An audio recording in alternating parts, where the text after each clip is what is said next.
saying they were going to die. They were calling 911. In fact, one stewardess called her husband to say goodbye. Now, how did the authorities find this rental car in the first place? It's believed they were led to the rental car by a civilian who got into an altercation, he says, with several Arab men as they were parking their car.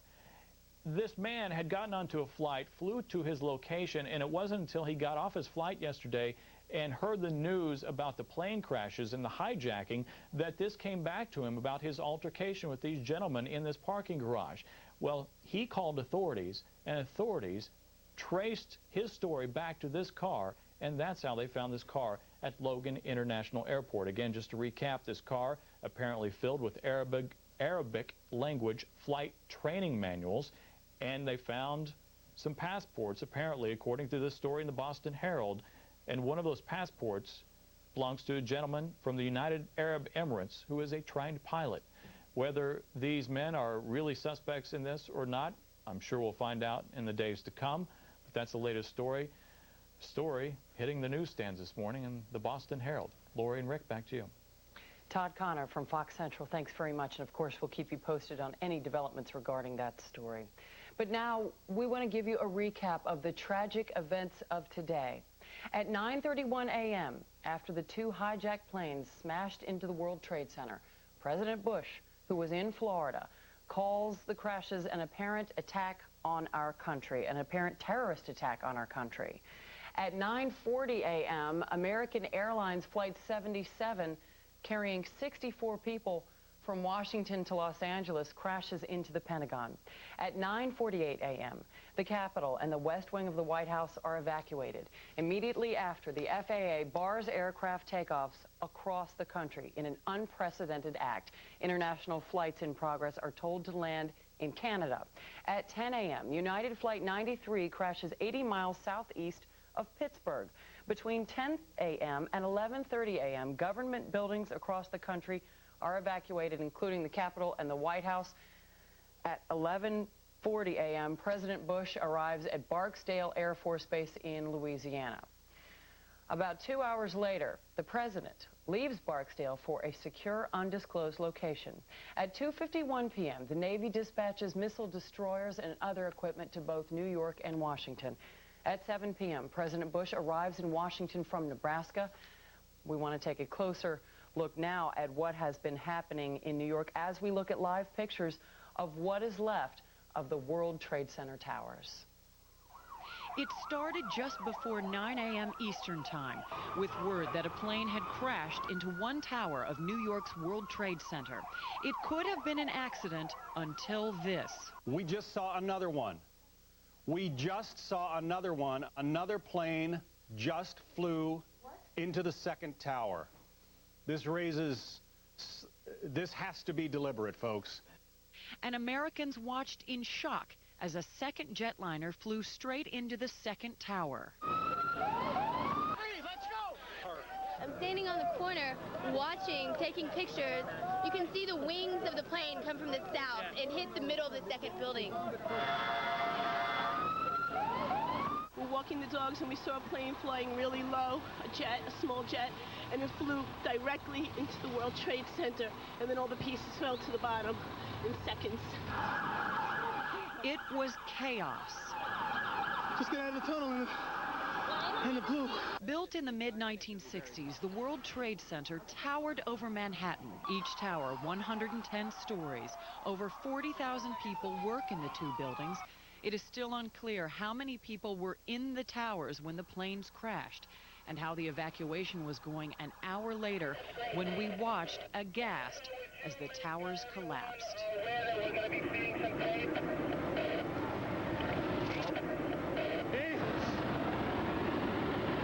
The skyline of Manhattan has changed forever. New York's Twin Towers are gone. Looking now at pictures, this of the second of the two World Trade Center towers collapsing. Oh my God. It's been a huge explosion. Everyone's running in the other direction. There's been a huge explosion. Everyone's running for their lives, literally. Police, media. I see a woman pushing a baby carriage. No, I'm all right. Say that again. I didn't hear you. So people jumping from the building.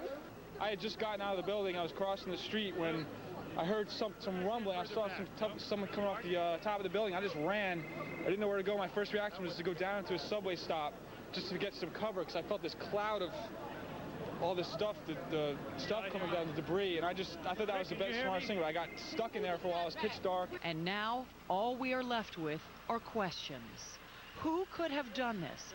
What is the toll in human lives? What happened was I was down in the basement. All of a sudden, we heard a loud bang. Yeah, I'm here. And the elevator doors blew open. Some guy was burnt up. So I dragged him out. His skin was all hanging off. So I dragged him out, and I pulled him out of the parking lot. This was what was left on him. And what will happen now? And the destruction did not end with the attacks in the morning. At approximately 5:20 p.m., Building 7 of the World Trade Center collapsed. That 47-story building had been weakened by the fires and the other collapses in the area. That building had already been evacuated. So, as Lori said, the big question on everybody's mind is who could have done this, how could it have happened, and what happens now? What's the appropriate response? Joining us now is Michael Nock. He is the Dean and Professor of Public Policy at the University of California in Berkeley. And Dean Nock, thanks very much for joining us at this late hour. We appreciate it, sir. The first question, what is the appropriate response? We've heard from the President that we will hunt down and pursue those responsible. What does that entail? When he says that, what is he talking about? Well, first, it appears from the recent press reports that they've made tremendous progress in linking the events, the horrible events of today, to the bin Laden group. Now, we still have to hear more, but it appears now increasingly likely that bin Laden's group was behind this set of attacks. Okay, so... And if that's true, yeah, that's the first step, because often terrorists don't leave calling cards, and that's a huge perplexing issue in fighting terrorism. You don't know who to respond against because you don't know who did it. We may be over that hurdle rather quickly, I think surprisingly quickly.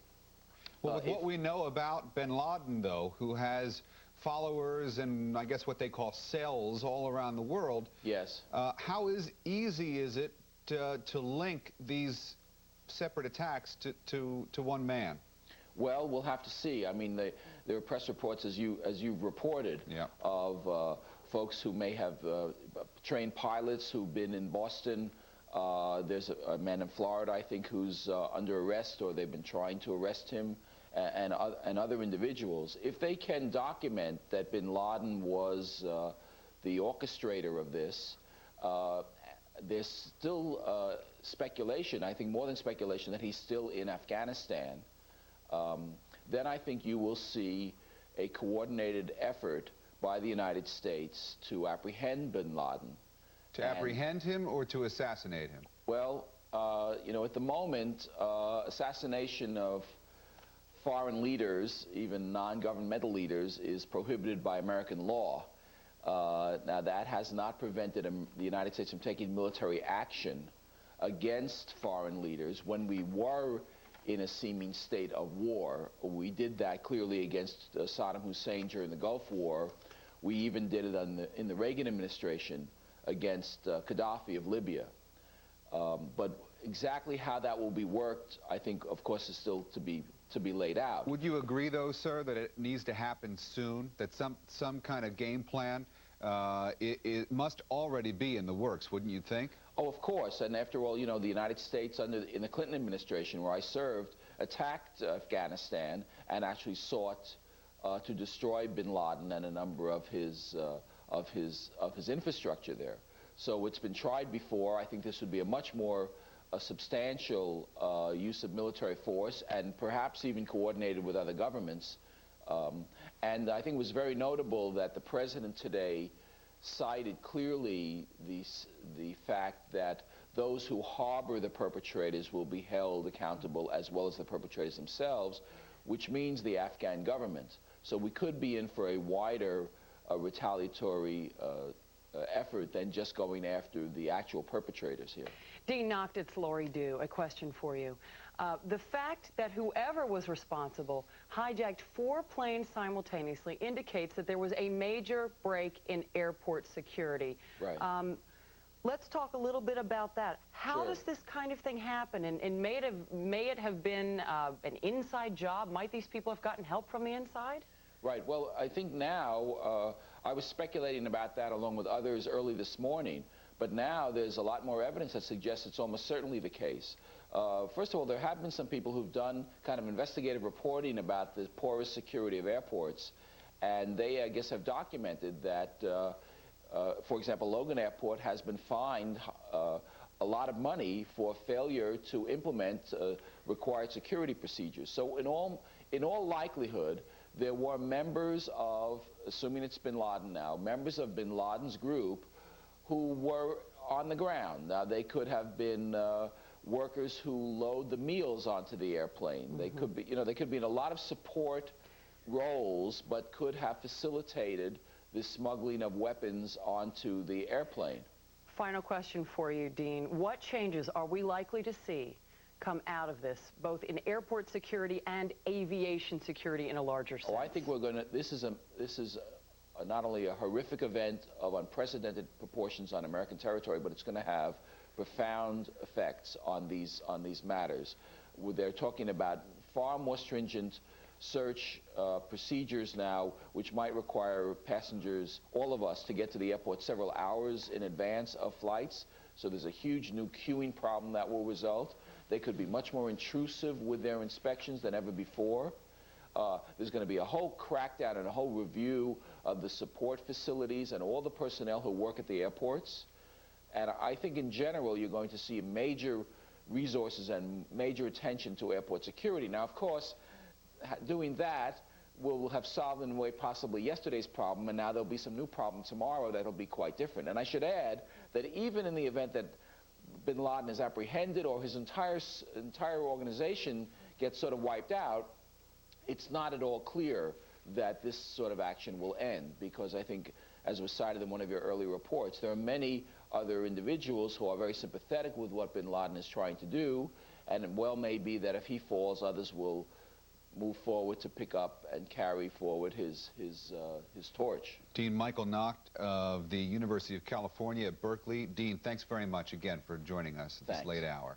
I just want to let you know we've been looking at some just horrific pictures, both video and these are still pictures. We want to tell you that the still pictures that you're seeing that are just unbelievable, look at that, come courtesy of the New York Post. Well, shortly after the 2 planes smashed into the World Trade Center, the nerve center of the United States military, the Pentagon, of course, was struck by a 3rd hijacked plane. Brian Wilson has been standing by live for us all night at the Pentagon. He has the very latest. Brian, is the fire still burning? I think I can see it behind you. There are still a few wisps of smoke and steam rising from the building. The firefighters from Arlington County say that at first light they have a plan to snuff out the last remaining hot spots, and then they hope to move forward to a recovery and rescue effort and try to see if there are perhaps anybody who might have survived this crash that has now occurred almost 18 hours ago. I was on Capitol Hill early this morning when we first heard the explosions across the river, and knew that what had happened in New York was also beginning to happen in Washington. The Capitol was evacuated, and eventually I made my way over here. We are continuing to monitor the situation. Here's what we know. 9:40 this morning, a plane left Dulles Airport a few minutes before that. It headed toward Washington after being hijacked, and apparently some people believe actually was initially headed toward the White House, was making a beeline right for 1600 Pennsylvania Avenue. Something happened, we don't know what, but it made a big circle, came around, and slammed in full throttle in a nose dive right into the south side of the Pentagon behind me. We have some pictures perhaps we can show you of some of the damage taken up close earlier in the evening before it got dark, and you can see twisted metal. But this is an old-fashioned building built with a lot of brick and mortar and stone and granite and marble, and it takes an awful lot to dent this building. Even so, even with this massive construction and the massive size of this building, the plane was able to penetrate 3 of the 5 rings of the Pentagon, from the outer E ring all the way into the C ring. The Arlington County Fire Department now estimates that the death toll could run between 100 and 800. Now, there's a big variety between those two numbers, but they say it's awful hard to pin it down beyond that. Everyone aboard the plane believed, of course, to be perished. But there is some question about how many people might have been working in the Pentagon at the time of the attack. We are told that the area could potentially house as many as 850 military employees. So they are giving us, when they say 1 to 800, they're giving us the best case all the way up to the worst case scenario. We'll wait to see more on that tomorrow. But one thing we should tell you is that throughout it all, the Pentagon continued to operate. There's an area deep within the belly of this beast where they house the National Military Command. It stayed in operation throughout, and it will continue to stay in operation. We are under threat condition Delta, the highest defense condition that we can be in right now, and there are planes circling the Washington area. A complete air lockdown continues to protect the nation's capital and the President of the United States. Back to you. All right, that is reassuring to know that at least the Pentagon is still operating. Brian Wilson, thanks very much for the update. Target America. We saw that yesterday morning. Unfortunately, we are no longer unfamiliar with devastating acts aimed directly at Americans. A look now at some of the attacks that have changed this country. The attack was carried out by Jap torpedo planes together with dive bombers. We went to war after terror came to our shores on the wings of Japanese bombers. Bomb hit caused the Arizona to blow up. We were terrified when car bombs exploded at our embassy in Beirut, but we prayed it wouldn't happen again on our soil until it did. We were a country under siege when a bomb went off in the basement of the World Trade Center. It sounded like a bomb, then it sounded like something was falling, but it felt like an earthquake. One guy came running out on fire. He was smoking, he was on fire. It was terror in the heartland when a truck loaded with fertilizer blew up at the federal building in Oklahoma City, and we were outraged when we found out the man who did it was an American. The bombing in Centennial Park rocked the Olympic Games as the world watched, and the simultaneous attacks on our embassies in Kenya and Tanzania brought fear that terrorism was coming close to America. Then the USS Cole, a Navy vessel, bombed while it stopped to refuel in Aden, Yemen. But nothing could prepare us for today. 4 planes hijacked, each with a target. 2 to the World Trade Center, the 2 biggest buildings in New York City. 1 to the Pentagon, the heart of our military. The 4th crashed near Pittsburgh. Reportedly, it was heading for Camp David, the presidential retreat, and perhaps ironically, the location where the Camp David Middle East Peace Accord was signed. There is no doubt that terror has come to our shores, and the big question is who? Who is so full of hate that they could cause such destruction? The Afghanistan government, the Taliban, accused in the past of providing sanctuary for terrorist Osama bin Laden, claims they and he are not responsible. David Asman, Fox News.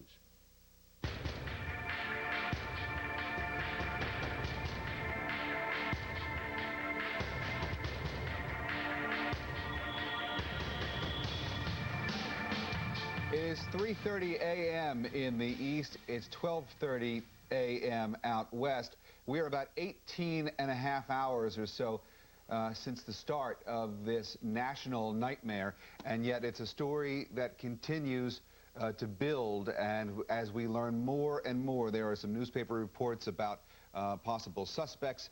There are more and more people pointing the finger to Osama bin Laden and his terrorism network based out of Afghanistan. We're going to have every angle of this story covered for you throughout the next half hour and on right here on Fox News. And indeed, thousands of people have been injured in these attacks. The death toll expected to reach 4 figures if it hasn't already, perhaps even higher. Rescue workers are mounting massive efforts. They are sifting through the rubble that was destroyed at the World Trade Center as we look at live pictures where once the World Trade Center Twin Towers proudly stood until about 18 hours ago.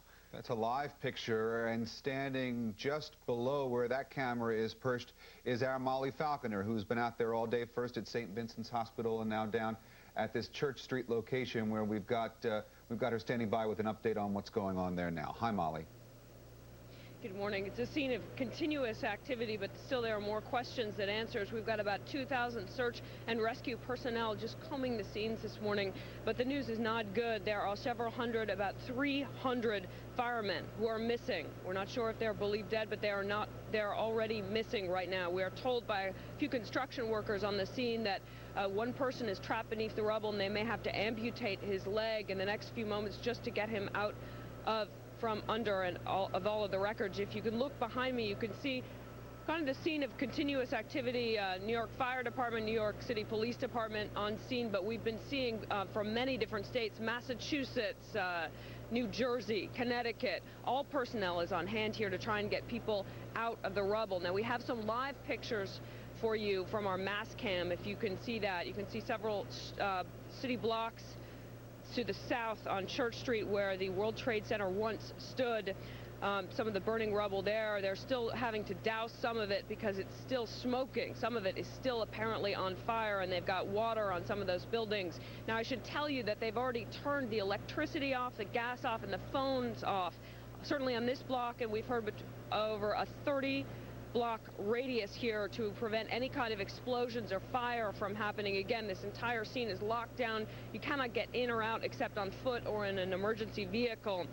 President Bush declaring war on terrorism, and there's just a bit of a war on the ground here this morning as the police and rescue teams try and comb through this rubble. There is no word yet, and there wasn't yesterday, or I should say earlier today, at the hospital of the number of wounded or dead we may be seeing, and still that ambiguity holds because things are just so chaotic here already. Crews are going through the rubble. We've got two Port Authority officers who were rescued. They were rescued alive out of the shrapnel this morning, but we've got numerous people still under there. Again, we have 2,000 rescue workers still combing the scene. We should have updates for you throughout the day. We'll throw it back to you right now. All right, Molly Falconer down in Lower Manhattan. Thanks very much. Again, this is the plane flying into the North Building. Now, it was only minutes later, as everyone was just beginning to comprehend what had happened there, that the other building was struck by another plane, and then it was about an hour or so, a little over an hour, after these terrible tragedies that both of these towers on the World Trade Center collapsed. Just unbelievable, isn't it? I almost can't get over it. You see the video, and this is the first time we're seeing it, and it's incredible how fast it happened, and the camera happened to be right there. Well, the world is in shock, just as we are, over the terrorist attacks at the World Trade Center and also at the Pentagon, too. This is the worst attack of its kind in U.S. history, but as Rick Leventhal reports, Americans being targeted is nothing new. Horrifying images of Americans attacked by terrorists overseas. Tragically, we've seen these images before. In Beirut on October 23, 1983, a truck loaded with explosives drives into U.S. Marine headquarters, killing 241 American servicemen. Islamic Jihad, a Shiite Muslim group, is linked to the blast. On June 25, 1996, another powerful truck bomb explodes on the perimeter of a military complex near the eastern Saudi Arabian city of Dhahran, killing 19 American servicemen, wounding several hundred people. The government's investigation of the bombing collapsed over disagreements with the Saudis, and Clinton administration officials say we may never know who's responsible. And on August 7, 1998, two bombs explode near U.S. embassies in Nairobi, Kenya, and Dar es Salaam, Tanzania. At least 257 are killed and more than 5,000 wounded. 12 U.S. citizens are among the dead in Nairobi. No Americans died in the Dar es Salaam attack.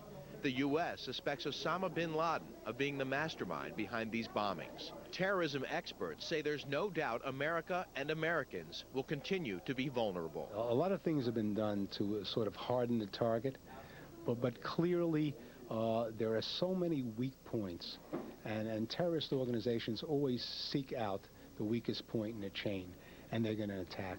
So it becomes almost impossible to harden every target, every embassy, every naval war vessel. Especially, Kushner says, when the terrorists are willing to give up their own lives to take others. Rick Leventhal, Fox News. All right, let's take a look at those pictures again. They are just spectacular. Gamma Press USA. This is just before 9 a.m. this morning down in Lower Manhattan. That's the north building of the World Trade Center, and that's Flight 11, American Airlines Flight 11, which had been commandeered by a hijacker. Apparently, the hijacker had taken control of the plane and flying it, as you can see, directly into the World Trade Center building.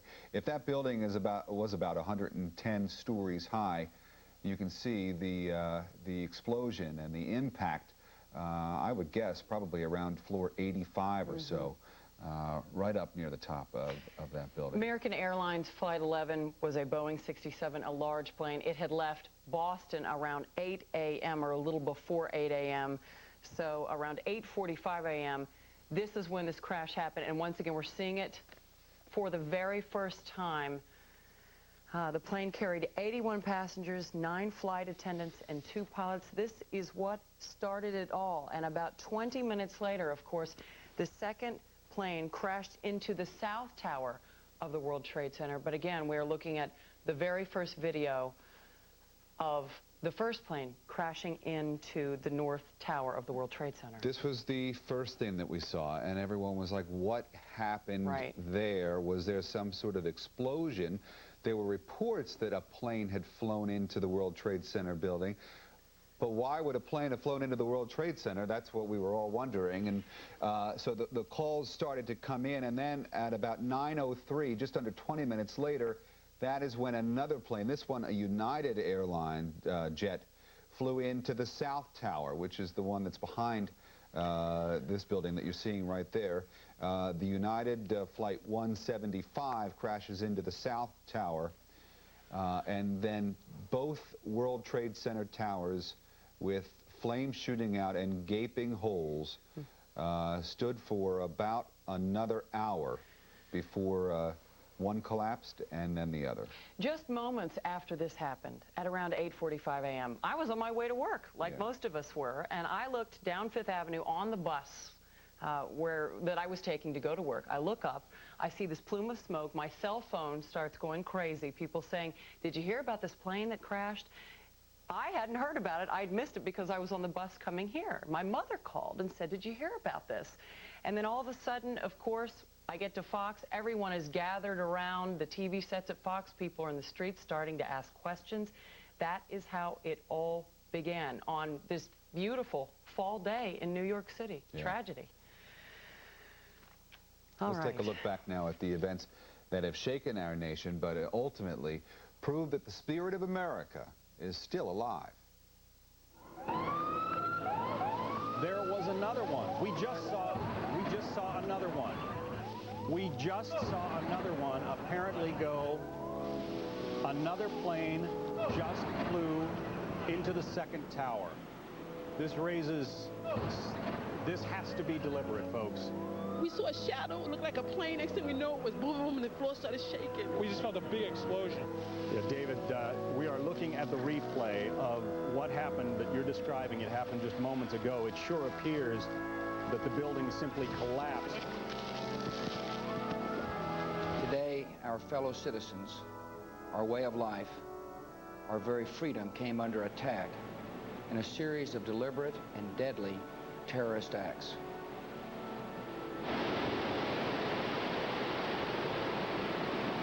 Terrorist attacks can shake the foundations of our biggest buildings, but they cannot touch the foundation of America. Everything came down. Couldn't see, couldn't breathe. It's terrible. I've never seen nothing like it. I saw the building just coming down. We have watched the tragedy of an outrageous act of barbaric terrorism. Just saw a burst, a big burst. And then I saw people jumping out of the buildings.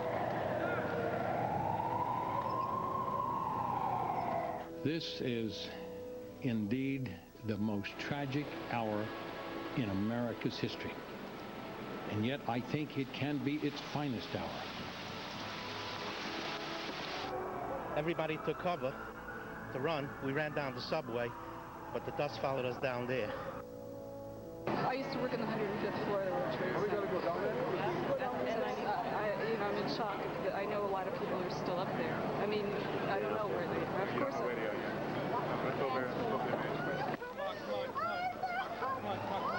Our thoughts and prayers are with those families and those injured and those who are the casualties of today's attack.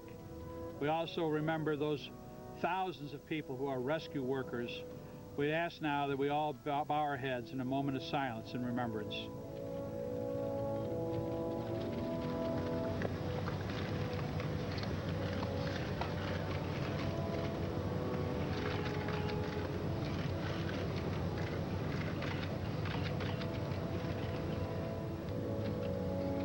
Thank you.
It's 4 a.m. in the east, 1 a.m. in the west. 19 hours after that happened, right there, a plane hijacked flies right into the north building of the World Trade Center in Lower Manhattan. And then a second hijacked plane slams into the South Tower, leaving thousands of people caught, trapped in the buildings.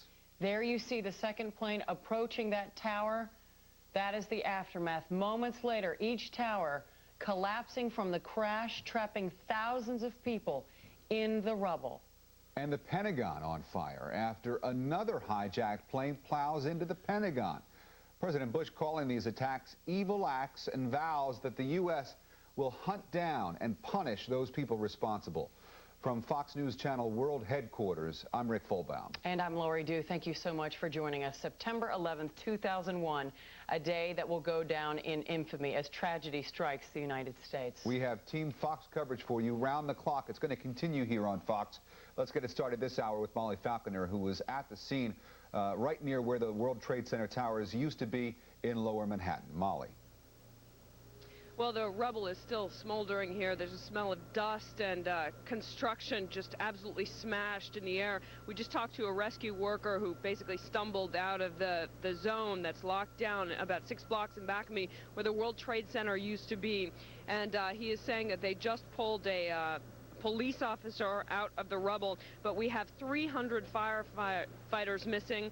More than a couple dozen police are still missing. Construction worker has told us as well that there is one worker in there who may have to have his leg amputated before we can get him out. But there are 2,000 search and rescue personnel on the scene combing what is left of here in downtown Manhattan. If you go to our mass cam here at our Fox News truck, you can see a view of just the total destruction that has been left behind. They've been pouring water on this scene all morning because there's some danger of fire breaking out.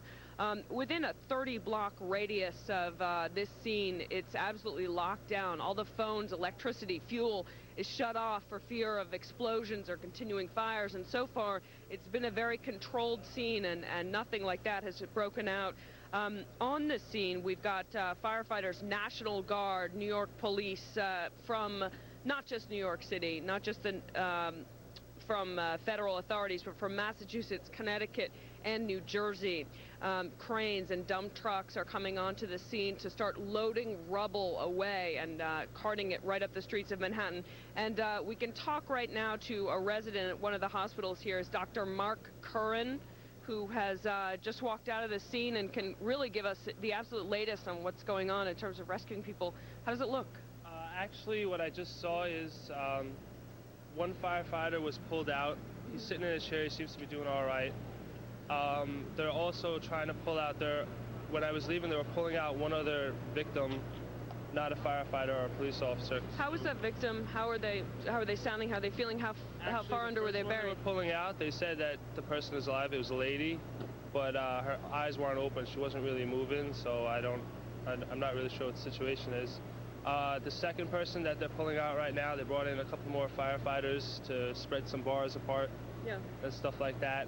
And they're pulling him out of a hole between, what is it? There's a hole there that the firefighter's in? Because the debris is up like 20 feet off the ground between Tower 1 and number 7. They're pulling one out. That's building number 7 that went down yesterday. Yeah. Can you tell us just quickly about the spirits of people? How hopeful are they of finding survivors? Well, you know, spirits right now are, everyone's tired. They're a little like worn out and stuff like that, but everyone's spirits are still there. Like once they found out that there were survivors, everyone like stepped up, whether they were resting or sleeping, whatever. They were giving each other nudges. Everyone stepped up to between the two buildings to help out or do whatever, help the guys over and stuff like that. Okay, well, thank you very much for joining us, Mark Curran. Yeah, no problem. Appreciate it. Thank you very much.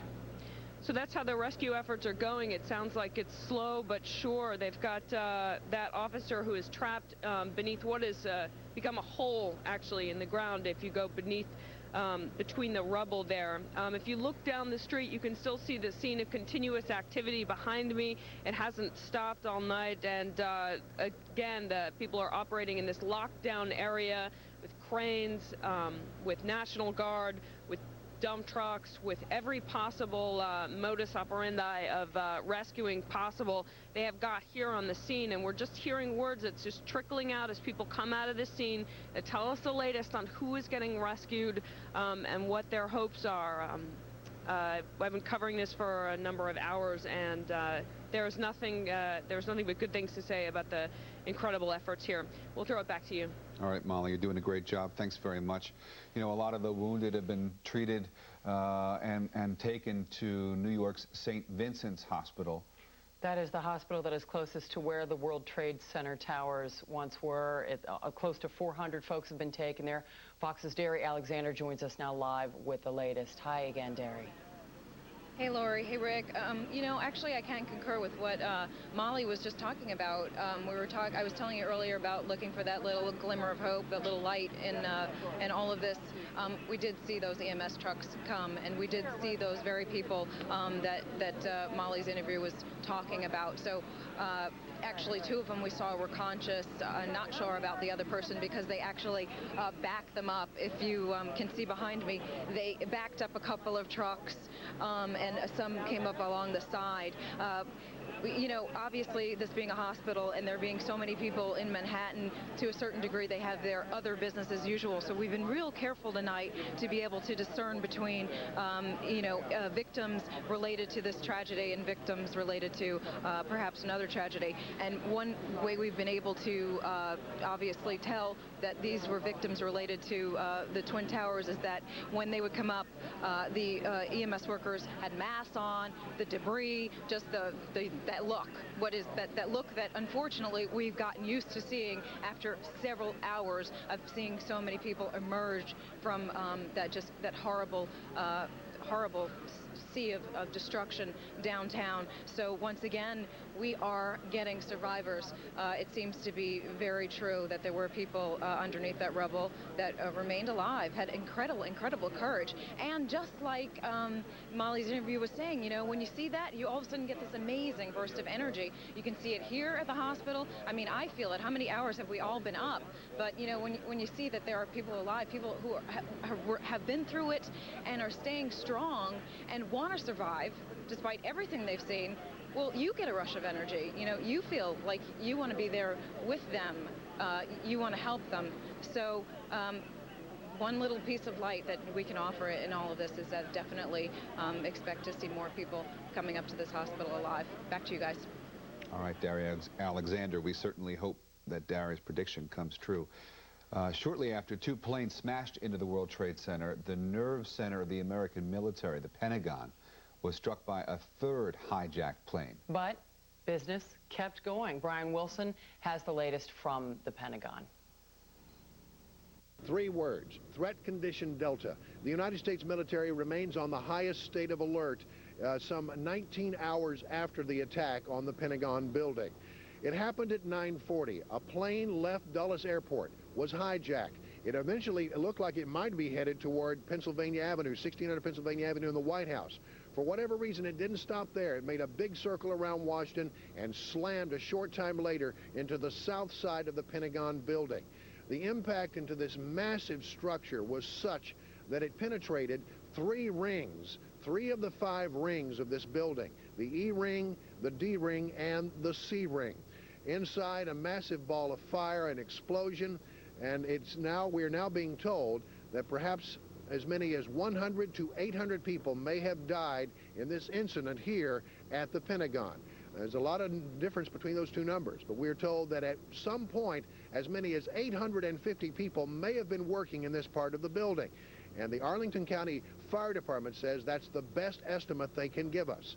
They say there is some hope that people have survived this incident, that the collapsing of the building is such that there may be pockets where people have been able to survive, even though there was a tremendous fire and it's been some time since this incident occurred. The military continues to operate, is being directed from this building. That never stopped from the time the plane hit the building until this hour. In Washington, Brian Wilson, Fox News. Brian, thank you. The world is in shock over these terrorist attacks at the World Trade Center, and as you just saw from Brian's report, at the Pentagon, too. Indeed, this is the worst attack of its kind in the history of the United States of America. But as Rick Leventhal reports, Americans being targeted is nothing new. Horrifying images of Americans attacked by terrorists overseas. Tragically, we've seen these images before. In Beirut, on October 23, 1983, a truck loaded with explosives drives into U.S. Marine headquarters, killing 241 American servicemen. Islamic Jihad, a Shiite Muslim group, is linked to the blast. On June 25, 1996, another powerful truck bomb explodes on the perimeter of a military complex near the eastern Saudi Arabian city of Dhahran, killing 19 American servicemen, wounding several hundred people. The government's investigation of the bombing collapsed over disagreements with the Saudis, and Clinton administration officials say we may never know who's responsible. And on August 7, 1998, 2 bombs explode near U.S. embassies in Nairobi, Kenya, and Dar es Salaam, Tanzania. At least 257 are killed and more than 5,000 wounded. 12 U.S. citizens are among the dead in Nairobi. No Americans died in the Dar es Salaam attack. The U.S. suspects Osama bin Laden of being the mastermind behind these bombings. Terrorism experts say there's no doubt America and Americans will continue to be vulnerable. A lot of things have been done to sort of harden the target, but clearly there are so many weak points, and terrorist organizations always seek out the weakest point in the chain, and they're going to attack. So it becomes almost impossible to harden every target, every embassy, every naval war vessel. Especially, Kushner says, when the terrorists are willing to give up their own lives to take others. Rick Leventhal, Fox News. Devastating loss sparking prayers and support for the victims and their families. The tragedy, of course, also sparking a whole lot of questions that we are just beginning to think of. Here to shed some light on this situation, we are joined by John Veth, retired U.S. Air Force pilot and aviation attorney. Lieutenant Colonel Veth, thank you very much for joining us this late hour. Well, good morning. It's a pleasure being here. Everything has changed, hasn't it, sir? Yes, it's a different world today. Tell us how. Well, I was reminded as I saw some of those pictures from the Pentagon, and I've been in that building many times when I was in the United States Air Force. And I think it's important for everyone to know that the command post, the control of the military goes on, and it is protected. As far as the world goes, I think when we get on airplanes again starting tomorrow or the next day, whenever that occurs, we will notice many changes in the way we get on airplanes. What are the most immediate? What are the most immediate changes going to be? Well, it wouldn't surprise me very much if there were more restrictions on handheld luggage, for instance. There may also be restrictions on the time that we have to show up to get on a flight, what we need as far as identification. There may also be changes within the cockpits themselves to make the cockpits more impenetrable so that the people, if there's anybody on the airplane that wants to get into the cockpit, they won't be able to do that. What about in the intelligence community? Because I know that another area of expertise for you is intelligence. Obviously a major breakdown in that department. Well, I'm not sure if I would agree that there's been a major breakdown in that department. Clearly, we didn't have advance warning of this, but then considering the type of attack that this was, I think that it's important to realize that there are people within the United States, and there are probably still people within the United States right now who have assisted those who got on the airplane. There appears to be somewhere between 12 and 20 people who got on the 4 airplanes. They somehow got to the airports. Their cars are either still there. The individuals who helped get them there are still on the ground. They're still in the United States. So I'm sure they'll be tracked down, and our intelligence community will work to take care of the problem. I certainly don't want to quarrel with your expertise because God knows it's not my area of expertise, but as far as the intelligence community, what went wrong? I mean, if this was such a calculated, organized attack on so many different fronts, to think that not one of our intelligence officials anywhere in the world could have heard something about it, it seems a little unbelievable. Well, I will reserve judgment on the intelligence officials and the people who work for the intelligence community until all the facts come out. It is important to realize that we have a lot of agencies working in the intelligence community, and it is important for those agencies to have communication one to the other. It's something that we'll have to filter through, and I'm sure there'll be investigations to find out how the people got on the airplanes once we know who they are, and we will find out who they are, and who assisted them, and who should have known about it, and who didn't know about it. Lieutenant Colonel, it's Lori Dew. If I may, I'd like to ask you a question. It should be pointed out that you have logged over 4,000 flying hours as a command pilot with the Air Force. Is that correct? That is correct, Lori. Okay. Let me ask you to speculate a little bit, because right now we're all doing a little bit of that. Yes. There was a 20-minute lag time between the time that the first plane crashed into the first tower and the time that the second plane crashed. And a lot of people are asking, wouldn't that have been enough time for the FAA or the military to come in and stop this from happening? Well, to expect the military to respond that quickly might be a little overreaching, but I do agree that with respect to the FAA, and at this point we don't know what went on with the FAA. That information has not been released as yet. I think that the FAA was caught by surprise. I think the military was caught by surprise, and what we need to do now is, as we do in all situations like this, we go back and assess it when it's over. There was a 20-minute period, and I was in John Wayne Airport at the time of the second impact, and we were all just getting ready to get on an airplane. In fact, we did get on an airplane, and then we were told that we were on a ground hold and that we wouldn't be going anyplace. But there was time between that and then the third aircraft as well. So what was going on in the FAA, I'm sure it was mass pandemonium. I do know that the terrorist on board the airplane turned off the transponder. Right. Once they turn off the transponder, then the FAA has no way of knowing exactly what the altitude is of the aircraft. They still get a skin paint, and they know where the aircraft is, but finding an aircraft flying that low is very difficult. And of course, we're hoping that they're going to find the cockpit voice recorder and the flight data recorder. This investigation is going to be very difficult. We're going to have a lot of different entities working together, the FBI, the FAA, and eventually the NTSB. I'd also like to point out that you are an aviation attorney, and at some point, aviation attorneys are going to get involved in all this. How does this all work as one concerted effort?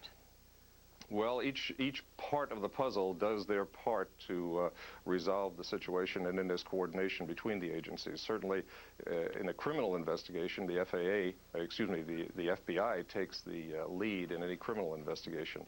When the safety factors get involved, that's when the NTSB gets involved. So the lead agency right now, because all of the scenes have been declared a crime scene, the FBI is in charge of that investigation. Lieutenant Colonel, for the first time ever, the FAA grounded all flights.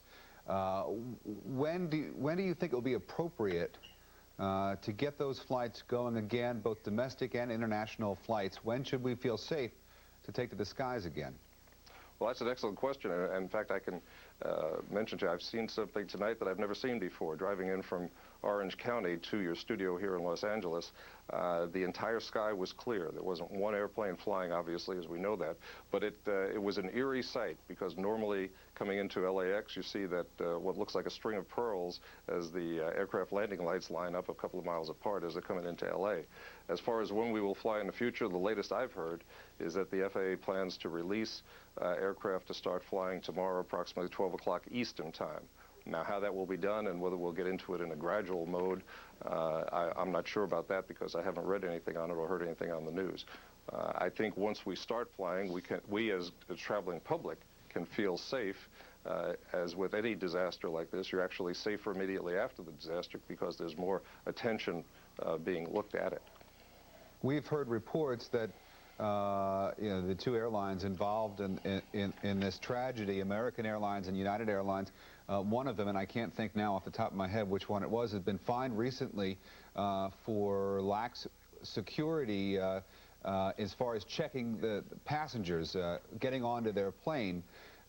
Wondering how quickly changes can be made in the commercial airline industry. I know your experience is mainly your flying experiences with military planes, but in the commercial airline industry, how quickly do these changes get implemented? Well, it's interesting. As you said, my military flying is my flying experience, but as an attorney, I've worked on commercial investigations of commercial aircraft crashes, the Alaska crash out here in California, and others. And I can tell you they can implement changes immediately. If the airlines decide, or if the FAA decides that there will be no hand-carry luggage brought on an aircraft, that can be implemented tomorrow, for instance, and we just will not be able to carry hand-carry luggage. So it's not something that would take a long time to implement. You're getting into the second area of my expertise, being the attorney side, and I can tell you that there will be actions filed. It's not appropriate to file those now, but airline security is something to look at. The airport security, particularly at Logan and Newark and Dulles, are areas that, as attorneys, we will look into representing the victims of this tragedy. Lieutenant Colonel John Veth, a retired U.S. Air Force pilot and aviation attorney, thank you very much for your time, sir. We appreciate it. Thank you. Appreciate it. Bye. And we have a little bit of breaking news to tell you about. Unfortunately, the fires have not stopped burning in Lower Manhattan. And at 4:21 a.m. Eastern Time, we can tell you that the Millennium Hotel, which is near the area where the World Trade Center stood until yesterday, is burning. It is threatening to collapse. We don't have too many other details to tell you about, but this, of course, is in the area where both of the World Trade Center towers collapsed, as well as the adjacent building. It has been an area of complete chaos since these tragedies happened this morning. The Millennium Hotel near the World Trade Center is burning. We can presume that this hotel has been evacuated since the rest of the area was evacuated this morning. It's threatening to collapse, and we'll keep you posted on any and all developments regarding this hotel. Yep, and we've got some cameras down there, and if and when this happens and we get that videotape, we, of course, will bring it to you and put it on the air and show it to you. All right. Well, some intense investigations are ongoing as the gates, and hopefully this wake-up call will get us along the way. Well, it appears that at least the rhetoric is going in that direction, but specifics, Colonel Hunt, how do we go about redeploying our troops? Is this a war that's going to be fought on U.S. soil as it was yesterday? No, I hope not. I think we ought to be very concerned. I don't think you need to see the 82nd Airborne Division, David, outside your door. I think what we have to do is take care of business where this came from. I think we won't find out who did it. We won't find out who supported it. We've known about who did the Lebanon bombing with the Marines. We've known what happened in Dar es Salaam. We've known what happened with the Air Force guys in Saudi Arabia. We've got a good idea with the coal. We know where war criminals are in Bosnia. The issue is, do we have the will? We clearly have the capability. I guarantee you that we have the finest soldiers, Navy, Marines in the world. This Joint Special Operations Command, Special Forces Command, we've got the best. The issue is whether we have the will to commit them. Well, Colonel Hunt, I can tell you that from the streets of Manhattan, everybody who went through what happened yesterday has the will to carry on whatever it takes. Yeah, I don't doubt that the people who have suffered this tragedy and are connected with unfortunately, everyone's predicting the thousands of casualties that are probably involved.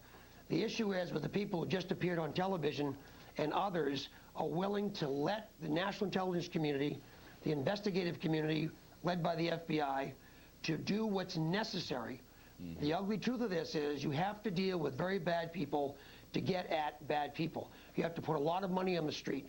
You have to involve yourself with nasty enemies. Understood. And as of today, we have not been willing to do this. We've been looking for bin Laden for 10 years. 10 years and have not located him. All right, Colonel Hunt, Admiral J.D. Williams, I'm sorry I had to interrupt you for the press conference from the Speaker of the House and the head of the Senate, but we thank you both for coming on. Appreciate it. Jeff Goldblatt, meanwhile, joins us from Shanksville, Pennsylvania. That, of course, is the location of that huge ditch into which one of the 4 planes that was hijacked plummeted. Jeff, what's the latest from there? Hi, David. Did this plane, United Airlines Flight 93, go down perhaps because of the heroics of someone, one passenger or perhaps a member of the crew, that perhaps this plane was en route to a more high-profile target and that someone decided, you know what, if this plane's going down, I'm going to take it down here in a rural area? That is the hypothesis that is surmised right now by Representative Congressman John Murtha. He's an area congressman here. He held a press conference earlier in the day saying that this investigative scene, this crime scene, is perhaps the key to the entire investigation. That point underscored by information that Fox News has received this morning from high-ranking, well-placed sources within the government. And I want to quote this source here as saying, quote, "The key is what we're finding in Pennsylvania at the wreck site. There's much there that didn't burn and has been salvaged." The source added that based on materials already found in Shanksville, the hijackers have been identified by name. The source specified these individuals are indeed linked to Osama bin Laden. Again, that information coming from a high-ranked source within the government. I placed that very question to the FBI. There was a press conference held here just about a half an hour ago, and I asked them, have these hijackers been identified by name? That was a question they didn't want to answer, but they did talk about the investigation and some of the scouring and sweeping of this scene that's going on this morning. We have 200 members of the FBI and also of ATF and NTSB. This law enforcement entourage just sweeping the scene this morning. They started out by mapping and gridding this area of some 3 miles in acreage. And they've already begun the daunting and arduous task of evidence collection, saying that they've been able to retrieve things like some plastics and insulation, and that the largest piece of wreckage they've been able to find so far was a piece of engine. But what we're hearing here at ground level is that most of what is out there is not any larger than a telephone book. The FBI wants to conduct most of this investigation and most of this recovery by daylight, emphasizing that that's where most of this constructive work is going to take place. Goldblatt, we had heard a report that perhaps there was a heroic effort on the part of the people in that plane to try to guide this plane away from a more populated area, and that may be why it ended up in that old coal ditch. How close is the area where you are to a more populated area? We're about 80 miles from Pittsburgh, but this plane, what we know from Cleveland Air Traffic Control, who reported here to the Johnstown Air Traffic Control Tower, which is just about 20 miles away from here, that this plane made it as far west as Cleveland before turning to the south and then the southeast, traveling in the direction, I want to stress, in the direction of Camp David and also the Washington, D.C. area. That is why Congressman Murtha surmises that this plane was headed for a more high-profile target. David, one other thing I want to talk about here is the black boxes. Unlike some of those other terrorism targets, the black boxes here, investigators believe that they will have more likelihood of finding them, perhaps shedding some light on who these people are, what they were after, and perhaps giving investigators an edge in both New York and at the Pentagon. That's the latest now from Shanksville, Pennsylvania. David, now back to you. Jeff Goldblatt, thanks very much.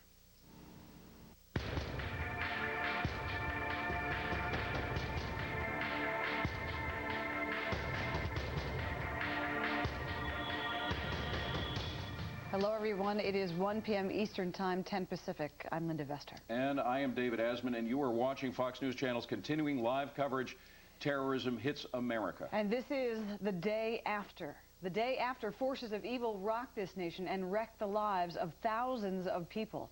So many questions today, beginning with who is the mastermind of this kind of horror? At this point, a lot of fingers pointing to Osama bin Laden, but we do not have confirmation of that right now. Still, according to Palestinian reports, bin Laden is thrilled to see the U.S. reeling in pain, perhaps as those people on the West Bank were yesterday, although he says he had nothing to do with the attacks. We do have team coverage today from coast to coast all day, actually all 24 hours of this day, starting with an update of what happened yesterday, the day America came under attack.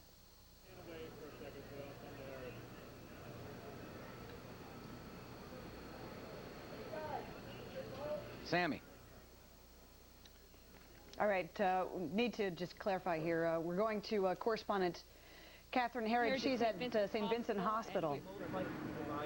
I'm Catherine Herridge at St. Vincent's Hospital, where they're treating the wounded and hoping beyond hope that there will be more survivors. I'll have those details coming up. All right. And I'm David Schuster on the south side of the Pentagon. The FBI investigation here has clearly begun. We'll show you some of the pictures coming up next. I'm Trace Gallagher live in Los Angeles. 3 of the 4 hijacked planes were bound for L.A. We'll tell you what's being done for the families of the victims coming up. I'm Shepard Smith live high atop our headquarters in Midtown Manhattan. The building's still burning behind me. Much of Midtown locked down. IDs only. A city under siege. Our live coverage continues in just a moment, but first, breaking news now on Fox News Channel. Let's go straight to WBZ, our NNS network news service affiliate, with the latest on breaking news there. Suspects who eventually were on those hijacked planes and who took those planes into the World Trade Center tower. So you're looking at pictures from the Westin Hotel in the Copley Square area of downtown Boston, where police activity is at an incredibly heightened state. Police are apparently inside the hotel. We're not told which rooms they're in. We don't know specifically how the investigation there is continuing, but we do know that police are in there with a canine unit. We have been told that an armored truck was brought to the scene, and there is a lot of activity. So whatever is going on is suspected to be connected to the terrorist attack in New York and in Washington, D.C.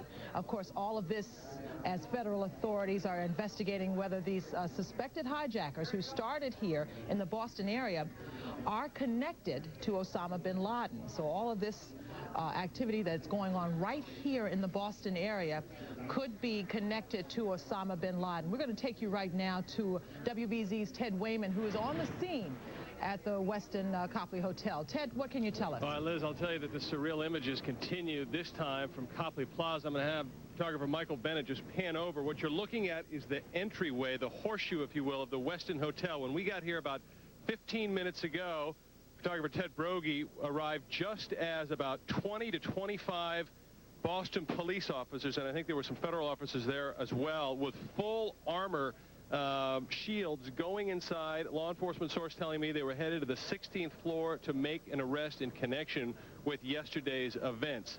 At that point, I also saw battering rams that they were having difficulty making entry to whatever floor or rooms they were. But as that same law enforcement source said, they had full metal jacket. They had high-powered weapons as they were going in. And this at a lunchtime crowd just before 1 o'clock. And there are literally hundreds of people stuffing in at that horseshoe entrance of the Westin Copley Hotel, trying to figure out what is actually happening. But there's probably, I'd say, anywhere between 50 and 60 law enforcement, media, and now the public milling around to see what has happened. From what I can tell, no one has been brought out yet. But I will reiterate, probably anywhere between 30 and 50 heavily armed police officers went in as we arrived at that scene. It is unclear who they're bringing out, why they went in. Clearly, they went in with search warrants. But at this point, we're waiting for somebody to be brought out, or it could be several people brought out. But they went in heavily prepared, heavily armed for whatever situation they may face. If you can possibly see, I don't know if Michael can look, just to the right of that EMS flashing lights, if you pan over, you see a very kind of plain-looking silver van. That's where all the heavily armed personnel piled out of as soon as it pulled in front of the Westin Hotel. If we want to pan up, you can see this is a skyscraper, one of Boston's bigger hotels in Copley Place, obviously, but it is a vortex of activity. State, local, and federal law enforcement officials continue to swarm this area. But more importantly, they have actually shut down one of the entrances that surrounds the Westin Copley Hotel, so they can't have any traffic in that area. Traffic leading on to that westbound Pike entrance is completely jammed up. Now I'm seeing Boston EMS vehicles trying to get into this area, but it's still unclear if there were any arrests made and who that law enforcement may have been looking for when they stormed that hotel probably just a little less than 15 minutes ago. Liz? Ted, I don't know if you can hear me, but a quick question. Have they evacuated that hotel, or do we know if guests are in the midst of this incredible search? Liz, I don't know how they would have evacuated by the time all that heavy artillery arrived at the entrance. That's a hotel that literally can hold thousands of people. That would have, I think, would have been next to impossible. But clearly a lot of news organizations, including WBZ, got a heads up that this was happening momentarily, and we were lucky enough to get there before the heavy artillery, if you will, went inside. The second part, they started to break out battering rams, for clearly they were trying to get in parts of the hotel that were either locked or blocked. But at this point, we have not seen anybody come out. I am back across the street right in front of the Boston Public Library. Now, we have crews there. We should be able to get some more information now, but this is certainly a great vantage point for viewers to at least see as these surreal images continue, this time in downtown Boston, opposed to the skyscrapers of New York City. But this is where this investigation could be one of the key locations where the Justice Department is now focusing their investigation in wake of yesterday's events.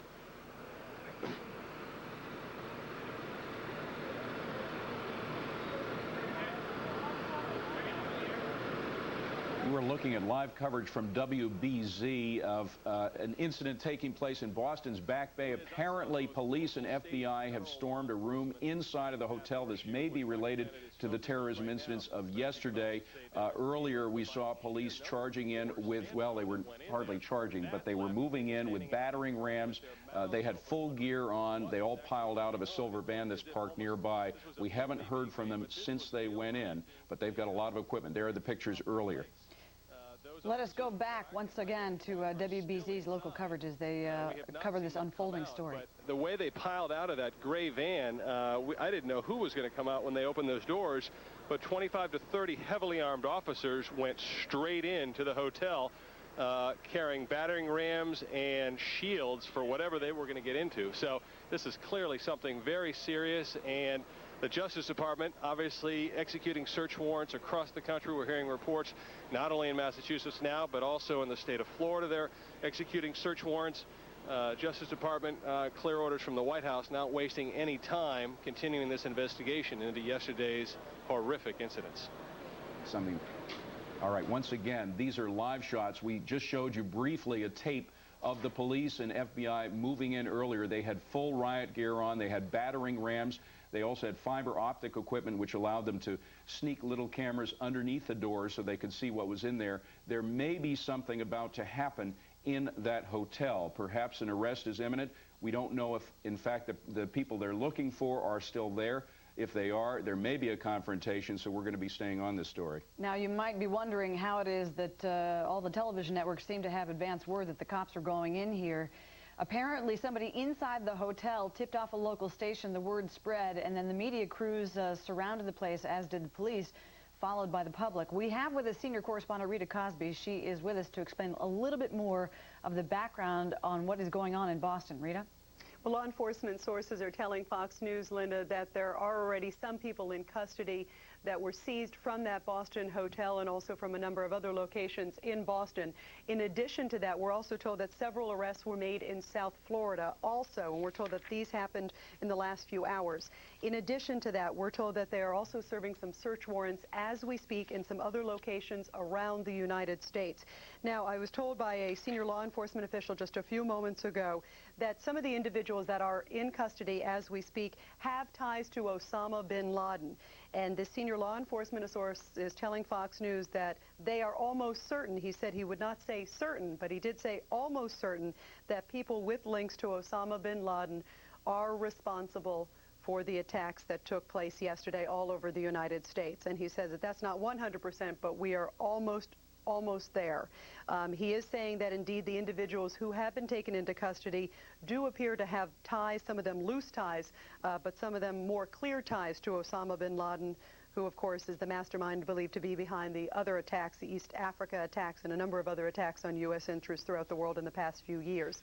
Now, we're told in addition to that, one of the things that they're looking at here is other pieces of evidence that they were able to get a couple individuals in custody, but they're also trying to see if this may have been a location, possibly one of the planning locations, some of the rooms at this Westin hotel where they may have actually been doing some of the planning to carry out these attacks. Rita, if I could just jump in real quickly. Of course, do we have any information as to whether in the apprehension of some of these suspects there was any kind of firefight or confrontation?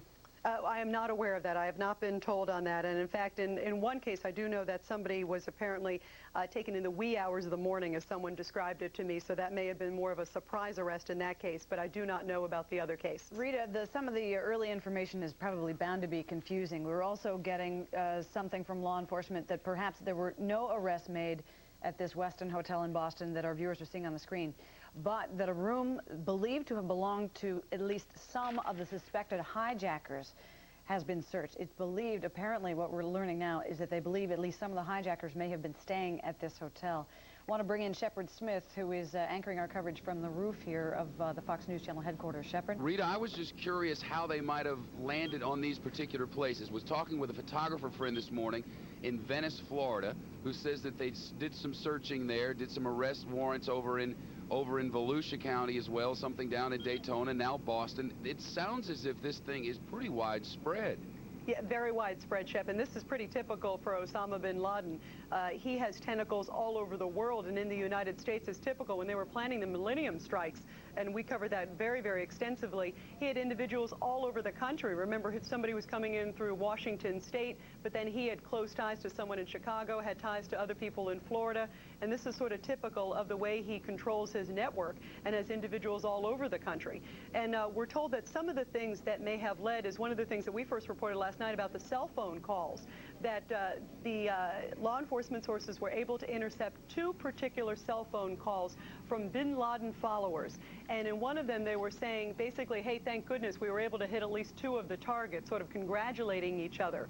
And when they were able to intercept that phone call, they were able to also obviously identify who was basically speaking, who controlled that cell phone call, and where that call was going to. And we're told that one of the calls at least was going to an individual in Florida, and that seemed to be obviously how it led them to Florida, and as we know, they were looking at one of the flight schools down there and a number of other locations. Yeah, but that seemed to be the tie to Florida and how they initially got that, Shep. And then in terms of Boston, also I'm told that something in one of the cell phone calls indicated Boston. I'm not sure if it was one of the callers or something that was said in one of the calls, but something pointed towards Boston. Okay,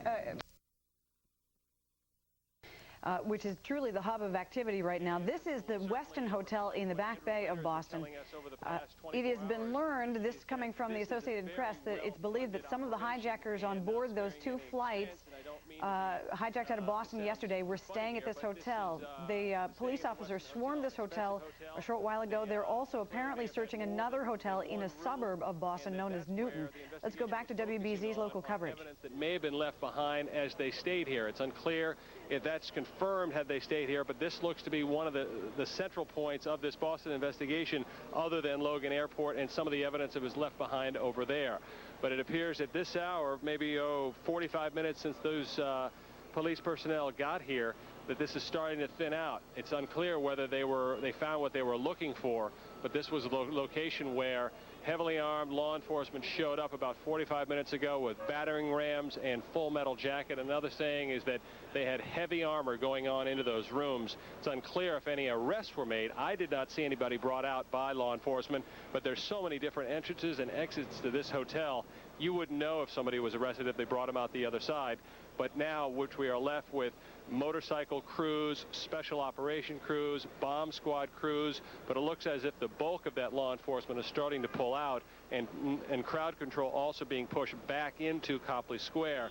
Just a few minutes ago, that whole crowd was pushed up to where you see the ambulances, and it's a bit surreal. I don't know if Michael Bennett can see, but just to the left of those ambulances are an American and Commonwealth of Massachusetts flag that are at half-mast today in memory of those who died and suffered in yesterday's bombings. So just as these flags fly at half-staff around the country, one of the investigations continue to be centered here in Copley Plaza. We should get some confirmation, we hope to this afternoon, that a search warrant was executed here at the Westin Copley Plaza Hotel, but it's unclear if any arrests were made. All right, we're going to continue stepping into WBZ's local coverage there. It appears that it's quieting down a little bit at the Westin Hotel. There is still conflicting information as to whether anyone was arrested at this scene. Eyewitness reports have said yes. The Associated Press has said no. Senior correspondent Rita Cosby has been talking to her law enforcement sources, trying to get updated information, even as the FBI apparently has now gone to a hotel in Newton, Mass. That's just a short while outside the city of Boston. It's a suburb. Rita, what do you have? Well, we're told from law enforcement sources that there are a number of suspects and individuals in custody in Boston and Florida. And we're told that, in fact, this hotel in particular, I don't know about the one in Newton, but I can tell you this hotel, that it does believe that one of the hijackers, or one of the people they presume to be one of the hijackers, was staying there. And we're told that possibly several of them were staying there. So they were trying to see if there was any vital information in terms of planning for the attack, any sort of pieces of paper that they may have left behind, any phone calls they may have made from there. There are a number of different things that they could check when going into that hotel, and we're not quite clear if they were able to arrest anyone in this particular hotel. We are told there are several people in custody from locations in Boston and also in Florida. We're also told that those individuals are being questioned as we speak, and that some of them may prove to be material witnesses, not necessarily someone that they will arrest, but someone that could provide helpful information in the case. And we're also told, however, that some may turn into being individuals who may be directly tied to the hijacking. We're told that some of them do appear to have very strong links to Osama bin Laden, that some of them have some loose ties, some of them have some very clear ties, according to a law enforcement source.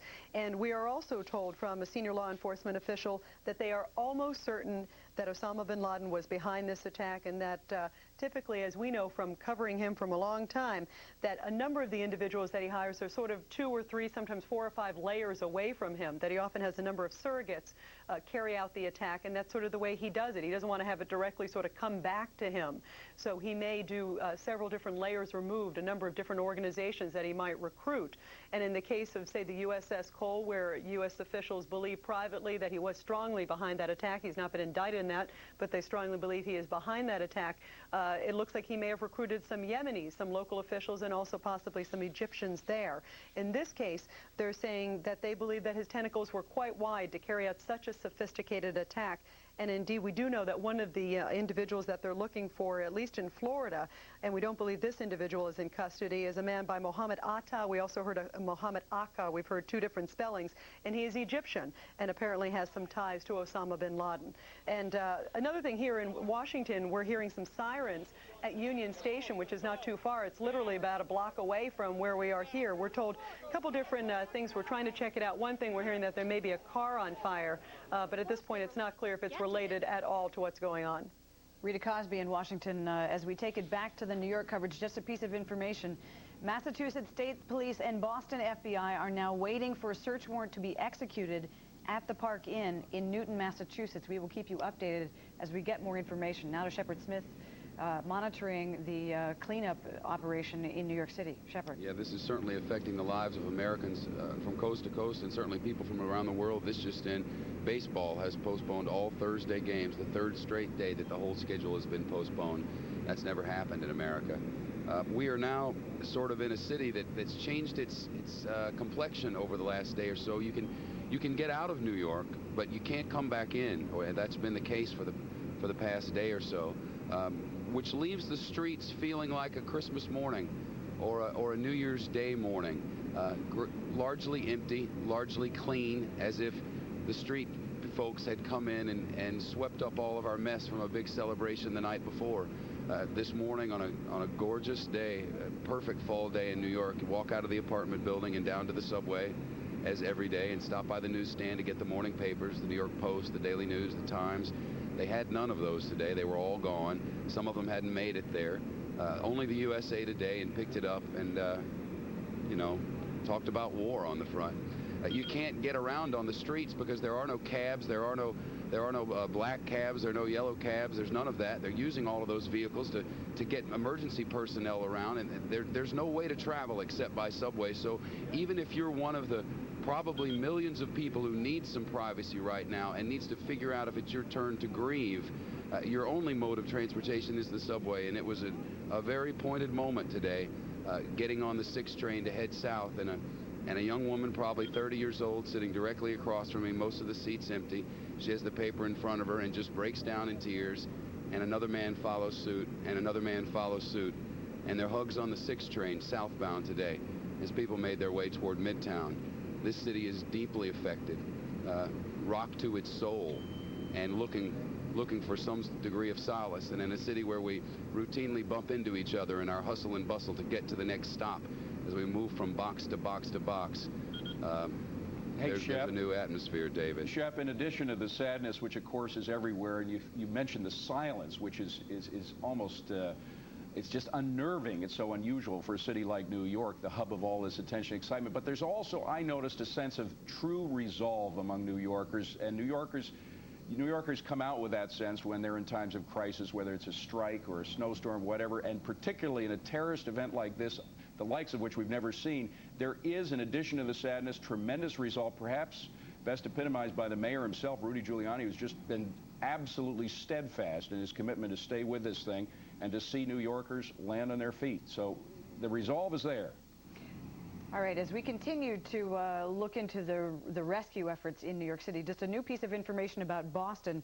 Law enforcement telling the Associated Press that at this Westin Hotel in the Back Bay of Boston, a hotel room is believed to have belonged to at least one of the hijackers, if not more. Officials say that the room was vacant when they got in there, but it did include some information linking it to a name that was on the manifest of one of the hijacked flights that left out of Boston Logan Airport. They have not identified this individual. We take it back to Catherine Herod. She is at St. Vincent's Hospital, the closest facility to the World Trade Center. Catherine. Linda, the latest information we have is that they've taken on 5 more firefighters at the hospital this morning. They were brought here because of exhaustion. They have been working for over 24 hours. Hospital officials emphasizing to us that they were not pulled from the rubble, but they have learned that the activity in downtown Manhattan is intensifying. Of course, that is good news because they're hoping beyond hope that there will be more survivors here. But that, of course, brings other complications. Taking in heavy equipment, trying to remove the debris to get at those who may be alive and trapped. stirs up the dust. And one of the injuries that they've seen over and over here with the firefighters and with the police officers are abrasions to the eye. Essentially, your eye is moist, and when you have that concrete dust in the air, it sticks to the eye and gets trapped under the eyelid, so that when you naturally blink, you are scratching, you're abrading the eye. It's very painful and, of course, makes it very difficult to see. The latest statistics that we have for you are virtually unchanged in the last few hours. 369 patients have been treated here, 95 have been admitted, 4 sadly have died. Amongst that total, 68 are firefighters and police officers. Today they told us earlier that what they were expecting were what I call the walking wounded, people who were hurt yesterday but were able to get home. Once they got home, they realized that they needed medical attention, so they are seeing some of that here today. They have scores of mental health professionals on hand, because what they're saying is, as families come here searching for information, searching for those who they've had no contact with, it's starting to sink in that perhaps they have died, and they're trying to help them through that grieving process. Overwhelming stories really from all of the medical professionals here. We had one earlier from 2 paramedics who are trying to save lives and in the process nearly lost their own. I had one patient, we grabbed her, put her in the ambulance. She was full of soot. She was covered from head to toe with ashes, and basically dropped her off to a site and then went back to the command center. I think if it wasn't for the first patient I took out, Jenny, who we took to Cornell, I would probably not be here right now. They've had countless volunteers here, 500 doctors, 150 nurses, and what the mayor has emphasized to people is that if they wish to volunteer, there is still a need. Many of these people, they have to consider 2 points now. They are physically exhausted. They have been working for over 24 hours, and they're also mentally and emotionally exhausted from what they've seen. The trauma injuries, the blunt trauma injuries, severe burns, 2nd and 3rd degree burns, and severe lacerations. So these people perhaps are unable to cope, and there will need to be replacements in the days and, of course, weeks ahead. Back to you. All right. We heard earlier, Catherine Herridge, some very disturbing news that while the facilities exist and while doctors are on hand and everybody's lining up to give blood, there aren't too many victims being brought into hospitals, which leads a lot of people to believe that the death toll will be in the thousands. It's absolutely right, David. Actually, earlier today, I confirmed with a senior hospital official that since midnight, they have not taken any casualties from ground zero, from the disaster scene. They have only taken emergency workers, the police officers, and some of the firefighters I mentioned. And what they keep telling us is that they are hopeful and they are determined to help. But of course, with every passing hour, that hope, of course, has to fade. Back to you. Catherine Herridge, we were talking earlier about some smoke that Britt Hume saw and some other people adjacent to the Union Station. We should mention that our Washington headquarters for Fox News is just a stone's throw from Union Station. That smoke apparently unrelated to any of these incidences. So we are very happy to report that, in fact, what happened at Union Station, there you see a picture of the fountain in front of Union Station. You can't see any signs of smoke. May simply have been unrelated. We've heard reports of a truck fire and other things as well. All right, we go now to my colleague, Shepard Smith. Back once again on the roof of the Fox News Channel headquarters. Shepard? Linda, we've been watching over the building down lower Manhattan, probably 70, 80 blocks down there, and certainly those rescue efforts, which Catherine Herridge was describing, are underway. I understand they're moving some of the perimeters. As those briefings begin, we are also keeping an eye on Ground Zero, as it were, that area right outside the World Trade Center where they are still tending to the injured and they are still looking for people trapped inside. Correspondent David Lee Miller has been there since it began. David?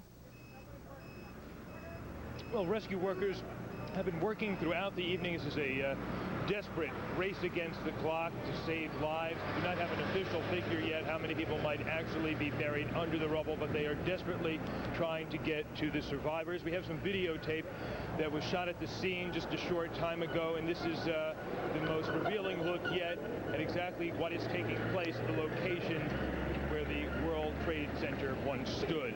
It is a grisly and a gruesome process. So far, we are told that 9 people have been found alive at the scene. The most miraculous story, that of a Port Authority policeman named John McLaughlin. He was on the 82nd floor of one of the towers when the building collapsed. He says he rode the debris to the ground and incredibly, he only suffered 2 broken legs and some broken ankles, but other than that, he is fine.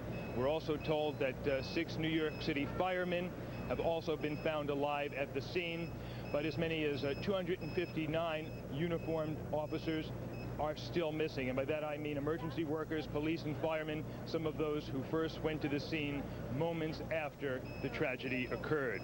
Now, as for the area adjacent to the World Trade Center, the federal buildings, it is virtually an armed camp. We see APCs, armored personnel carriers, Humvees, military presence, the National Guard here with automatic weapons patrolling the streets. If you look further west to the West Side Highway, and that's where a lot of the debris fell, that area in Lower Manhattan remains a virtual ghost town. The electricity is still off. We are using battery-powered lights and generators, as are the searchers in their desperate search to find those who still might be alive. Now, getting information is also very difficult because authorities have using all their manpower to try and save lives. There is no command center in place, so we do not have a specific figure as to how many people yet are feared lost, but I can tell you that there are people down here desperately trying to find loved ones. They are filling out forms, being asked to come up with identification marks on their bodies, but so far we can only tell you right now that 9 people have been found alive. Back to you. David Lee Miller in New York City. David Lee, we'll get back to you in just a moment. Also an update, as Bruce Hume was reporting, there is now credible information that appears that this terrorist attack was far more ambitious than even what we saw, that in addition to the World Trade Center in New York City and the Pentagon in Washington, D.C., that apparently the terrorists may have also been targeting Air Force One and the White House. We go now to correspondent Brian Wilson, who is outside the Pentagon right now. Brian? Yes, incredible information now starting to filter in, and it will bear further investigation. But if those indeed turn out to be true, that's shocking information. Here at the Pentagon, they're still struggling. They have had a difficult time bringing the fire under control. Let's take a look at some of the cleanup efforts that were going on earlier in the day. And you can see they've got a real struggle on their hands here. They had a lot of hot spots, and at one point, some fuel that apparently leaked down into lower levels of the Pentagon at the impact site ignited, causing a fire. And there was, for a moment, we'll show you some pictures of this, another brief evacuation, at least a partial evacuation of the Pentagon. Pentagon employees came out of the building, and just about the time that the evacuation started to hit its stride, they gave the all-clear sign and went back in. There is no smoke coming out of the Pentagon at this hour, and they have really struggled, the Arlington County firefighters and the other experts here on the scene, to bring this fire under control. Now, we know that about 80 bodies have been spotted, maybe not recovered, but they know of 80 bodies, 80 deaths in this building. And in a worst-case scenario, since there may have been as many as 850 people working in this particular part of the building, they say the death toll could rise in a worst-case scenario to 800. Other experts say probably won't go quite that high.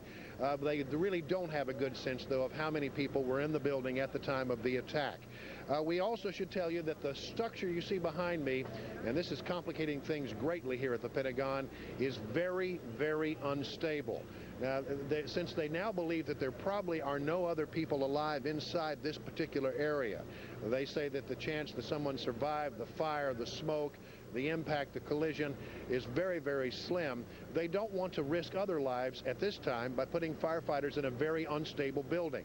So they are reluctant to go in and try to get some kind of demolition done that makes this whole structure a bit more secure. So here at the Pentagon, we are standing by. We are told that at 3:15, we will hear a briefing from Secretary of Defense Donald Rumsfeld. That's new information, and perhaps we'll get some more information about what they are beginning to learn at the Pentagon about the events of Tuesday. Back to you. Brian Wilson, also this, 2 very serious pieces of news coming in. One of them from Chief Political Correspondent Carl Cameron. Lawmakers have been told in classified briefings that additional attacks are, quote, possible, if not probable. They should not assume a false sense of security. They are being told this message has been conveyed with a very deliberate and serious level of magnitude. Now, we do not want to be alarmist here, but we want to let you know what is being told to the leaders on Capitol Hill. Also this, apparently authorities in Providence, Rhode Island, or just outside, have stopped an Amtrak train. AP reporting this, this train having left Boston. Someone on board local stations reporting that that authorities boarded this train just one stop shy of Providence after it left Boston, and that they have taken off at least 3 people. It is not confirmed that this was connected to the terrorist attacks. It is believed, however, that it may have been. We have with us Boston reporter Bill Rapley. He is in downtown Boston, has more information on the arrest going on there. Bill? Linda, what has happened here? I'm in Copley Square in the heart of the tourist district in Boston, and on the corner is the Westin Hotel. Now, the Boston Globe website is reporting that 3 men were arrested at the Westin Hotel late this morning for using a credit card that was associated with the terrorists who took off out of Logan Airport yesterday morning in those 767s that ultimately plowed into the World Trade Center. Now, after the 3 arrests were made, the Boston bomb squad went into the building, and the entire hotel was evacuated. At that point, the crime scene tape went up, and a huge lunchtime crowd was attracted here in Copley Square as we saw the bomb squad go in. Bill Rapley, we need to interrupt here. We need to take it back to New York City. The mayor is once again giving a briefing about the rescue efforts going on at this hour. We just finished a 1-hour briefing to go over all of the things that we need to get done today to try to get completed before tomorrow. I want to thank Governor Pataki for his strong support and all the assistance the state of New York is giving us. Also, Governor DeFrancesco attended the meeting, and the help of the state of New Jersey has been enormously valuable to us. We have over 2,000 people that we sent to New Jersey who were described as walking wounded, but many of them have ended up in New Jersey hospitals. The New Jersey police, the state police, some of the local police departments in New Jersey, fire departments, are there on the scene helping us and supporting us, and their assistance has been enormously important and very, very valuable. And I thank you very much, Governor. You're really terrific. And that's really been true of everyone. They've all come to our assistance and our aid and our help. And New Yorkers who are strong and very resilient and should also know that they have lots of support, lots of people from around the state, from neighboring states like New Jersey, and all over the country that want to help us, want to support us. The president has made certain that the military is deployed in such a way as to keep us as safe as we possibly can be, given the times that we live in. And the New York Police Department and the other agencies are doing everything that they can to assure us as much safety as is possible. And people should know that they're not alone, that there are a lot of people suffering with them, there to help them and support them. I apologize to the families of people that are lost right now. We have lots of families seeking information about who was in the World Trade Center. Did they get out? Didn't they get out? Are we able to recover them? Aren't we able to recover them? And we don't know the answers to all of those questions yet. We so far have a body count of 55 people as of about a half hour ago. We were able to take out another person about 3 hours ago, 3 hours ago, a woman who was found still alive, taken to the hospital. So now there are at least 4 people that we've been able to take out. We're searching for others, and we'll try to get more information, and we'll try to do the best that we can to identify as many people as possible. But I really think this is the situation we're going to be living with for a while, which is we'll only know whether we've saved someone or recovered someone's body when that actually happens. But we'll try to get as much information as possible. We have the airline manifests now. They're being kept by the police department. But if people check with us, the police department and the FBI can check the manifest, and we can get the information for you about whether someone's on the airplane. We would urge people to go back to normal as much as possible, to go to restaurants, go shopping, do things, show that you're not afraid, and show confidence in yourself and in the city. We'd also urge people not to in any way take any action on their own. We've had a few, not many, but we've had a few incidents that appear to have been directed against people because they may be regarded as Arab or Asian or Indian or whatever. The police department has a few reports like that. I emphasize not many, and there was only one situation of anybody trying to steal anything last night. So we haven't had looting, which we're going to certainly do everything we can to stop. but nobody should attack anyone else for racial, religious, ethnic reasons or any other reasons. That's what we're dealing with right now. We're dealing with the insane, sick hatred of people for another group of people because they fit into some kind of group mentality. It would be really horrible if New Yorkers practiced any form of that. So the police department will be in those parts of the city and give the ultimate protection that we can give to people who may be in that situation. One other thing, the generosity of people is really enormous. We have thousands of volunteers. We have people volunteering to give blood. They're lined up on the street in front of Bellevue Hospital and all over the rest of the city. Also, some of our corporate citizens have already made major donations for the benefit of the families of the police officers, the firefighters, the EMS workers who will turn out to have lost their lives in this situation.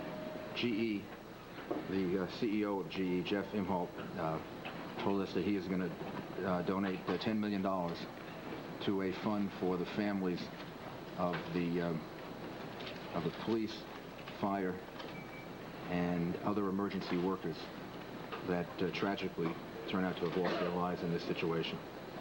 The Cisco Corporation has also offered a donation of $4 million for similar purposes, and we will organize a charitable organization that can be accountable and to make sure that all this money gets in the hands that it's intended to get to, meaning to the children and the families that turn out to be the most direct victims of this tragedy. And again, I thank GE and I thank Cisco and all the others who have come forward in their own way and helped us. Governor? Mayor, thank you. Let me join with you in thanking Governor DeFrancisco for being here and for the extraordinary help we've gotten from New Jersey and the cooperation we've had with the Port Authority. It's been just tremendous, and we appreciate that help. And the mayor referred to us as coming out of a one-hour briefing, but it's really not a briefing. It's a work session. And it's a work session where decisions are made and steps taken to try to alleviate the suffering and do everything we can for those who might still be alive. And I want to commend the mayor for his leadership and for the leadership of his team in these meetings, because it is extraordinary how well everyone works together and how serious everyone is in putting one agenda first and foremost and exclusively, and that is the interest of the people of New York State. So, Mayor, to you and your team, you deserve enormous credit for that leadership. It's not just the leadership, it's also the individual heroes who are out there. And just this afternoon, I was at Bellevue visiting a fallen firefighter who had been hospitalized, and I went up and congratulated him, and he got this smile on his face, and he looked at me, and it was like a line out of a movie, and he said in this thick accent, "What'd you expect? I'm a New Yorker." That's the spirit that is allowing us to get through this tragedy, and it's also the heart, because right after that, he got tears in his eyes and talked about his partner in the fire department who was missing, who had 10 kids. And I told him we would stand with him, we would stand with his partner, the city, the state, the country, to make sure that their heroism was recognized and protected. We have to, in honor of them, get back to business, make sure the states and city and country runs and that people go about their lives. And to that end, tomorrow afternoon, we are going to be holding a special extraordinary joint session of the state legislature and the state capitol, where we'll be having remarks and a memorial for those who, a moment of silence for those who have lost their lives.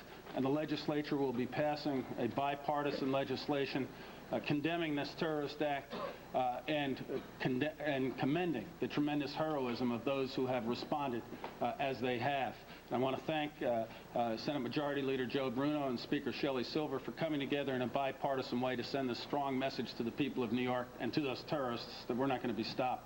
Also, to help get back to business as usual, beginning tomorrow, our Empire State Development Corporation will be making available on the 32nd floor of our office at 633 3rd Avenue all state agencies and authorities in one place, where companies, businesses, industries that need emergency economic assistance can come and find out what assistance is available so that we can look to provide, whether it's office space or help with power or lighting, that type of support.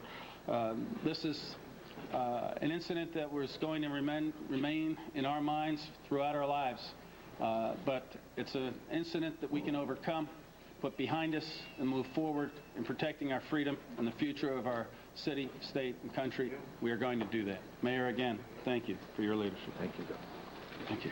Governor? Yeah, if I could, there are a couple reasons why Thank you very much. I was able why I wanted to be here was, first of all, to tell the both of you that you exercised great leadership during this very difficult time. I expressed my sorrow for the many, many people that we've lost, but also our support. Really, we're here to tell you that we support you in any way possible. We don't want to be in your way, but we want to bring support ranging from the state police to the National Guard or to the volunteers and many thousands of people that want to do something to help New Yorkers who have done just a fabulous job. Your city and state workers, your fire department, your police personnel, your emergency management people, your emergency medical services people have all, based on what we've seen, done an outstanding job. We were prepared to handle many, many people who were injured, and we still are. But the New York people have just done a fabulous job in dealing with that issue, and I congratulated everybody, but I do express my tremendous sympathies on behalf of the state to all of you for the losses you've incurred. And thank you very much for having me. Thank you, Governor. Thank you. Thank you, Governor. Mr. Speaker, thank you so much for your help and Thank you, support. Mr. Mayor. Thank you, Governor. I just want to say on behalf of all of the council members and really the people of the city that during a terrible, terrible time of crisis, I can't think of the better leadership that we've had, probably the finest hour I've ever seen, with Mayor Giuliani and with the governor standing next to me. You know, it's during a time of crisis you know who your friends are. It's during a time of crisis you know the people that really are able to help. This is like being in a foxhole together.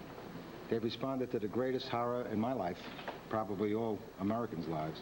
Can't imagine anything worse, but I can't imagine anything finer than to see how New Yorkers have risen up through this challenge.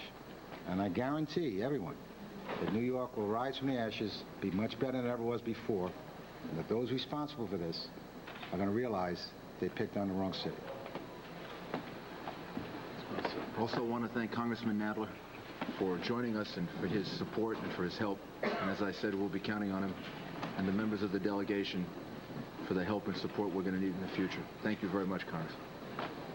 Commissioner Kerr, can you talk a little bit about some of the incidents that have happened around the city? New York City Mayor Rudy Giuliani, the Governor George Pataki, and Speaker of the City Council of New York in what is clearly one of New York's most darkest hours, as now the city rallies together, find support in each other, and get the rebuilding going on and try and locate some people who may have survived somehow in the midst of all that chaos. We're expecting Defense Secretary Donald Rumsfeld to speak in just a matter of seconds.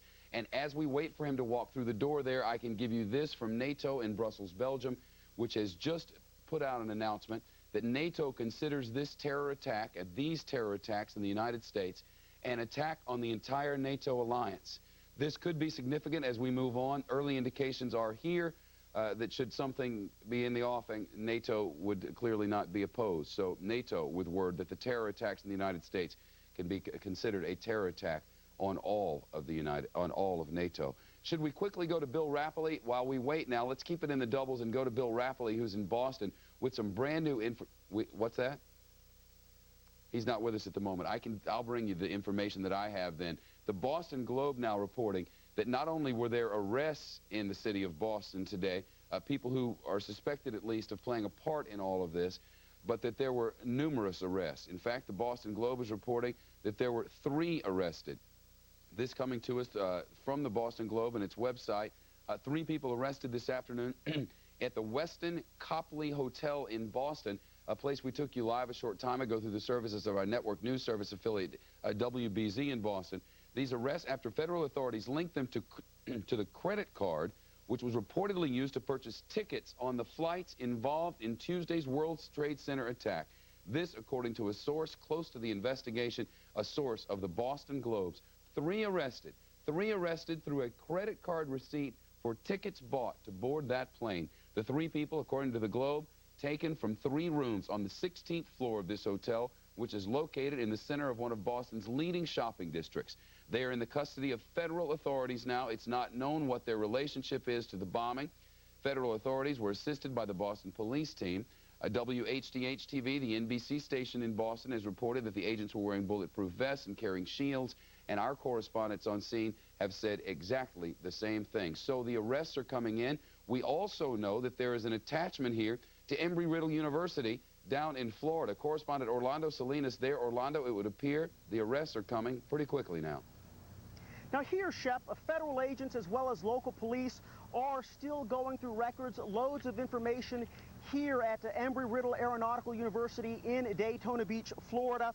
They have recently, just as really a few hours ago, been serving search warrants here on this campus and or around homes or apartments in this area.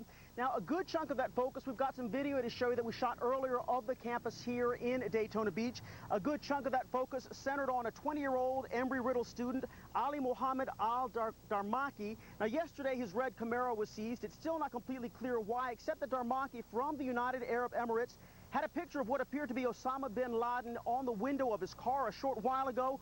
Local police here in Daytona Beach told us that they did indeed clear him of any involvement in yesterday's attacks at all, any involvement. Now, we've heard from some foreign students here on this campus who say foreign flight students and foreigners in general are now being targeted for questioning at random. Now, there still may be a second student at this school who is right now being searched for. Investigators would like to speak possibly to that second student. Also, Shepard, we're told that about 90 minutes ago or so at another flight that we currently know the estimate that's been widely reported is considerably high, and we certainly pray that that's the case. Second, I do want to again express our sympathy to the families and friends and colleagues of all those who have been harmed by this attack on our country. Also, we're, needless to say, deeply grateful to the many units from all over this area that are out there and have been out there for more than 24 hours. Firemen, ambulances, and different teams and squads of individuals who are doing a very professional job for our country.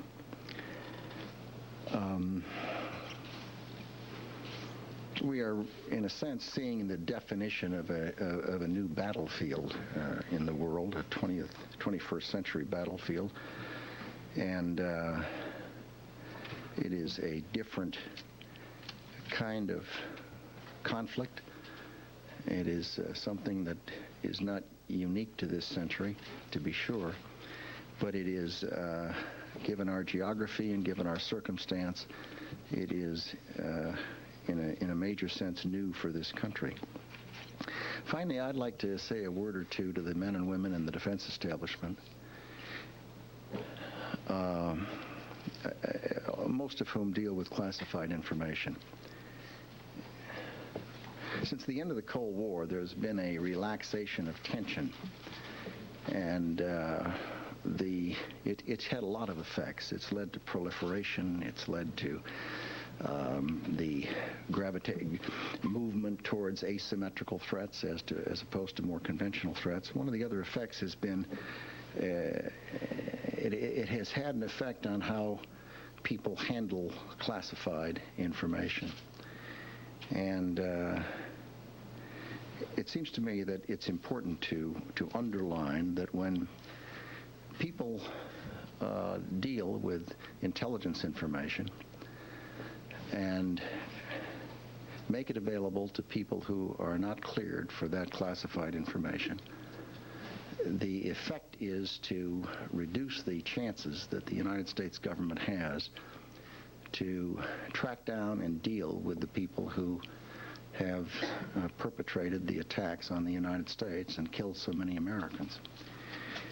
Second, when classified information dealing with operations is provided to people who are not cleared for that classified information, the inevitable effect is that the lives of men and women in uniform are put at risk, because they are the ones who will be carrying out those prospective operations.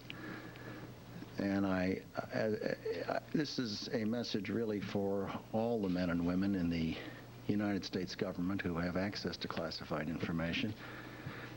It seems to me that when they see or learn of someone who is handling classified information in a way that is going to put the lives of the men and women in uniform at risk, they ought to register exactly what kind of a person that is. It's a person who's willing to violate federal criminal statutes and willing to frustrate our efforts to track down and deal with terrorists, and willing to reveal information that could cause the lives of men and women in uniform. I think it's time for all who deal with that information to treat it with the care and respect that it merits. I'd be happy to respond to a few questions. Secretary? Yes, Bob. The casualty figure you referred to, I assume, is the 800 number that was provided by the Arlington County Fire Department. It is. And you say it's considerably high. We've heard from the military service. I hope and pray that it is. The military services, information from the military services indicates that it may be more in the neighborhood of 100 to 150. Is that closer to reality, or can you give some better guidance? We just won't know until we finish the work. The problem with trying to do roster checks with units, it may not include people that were connected with the heliport. It may not include people, contractor people. It may not include watchmen. It may not include work people who were working in the area.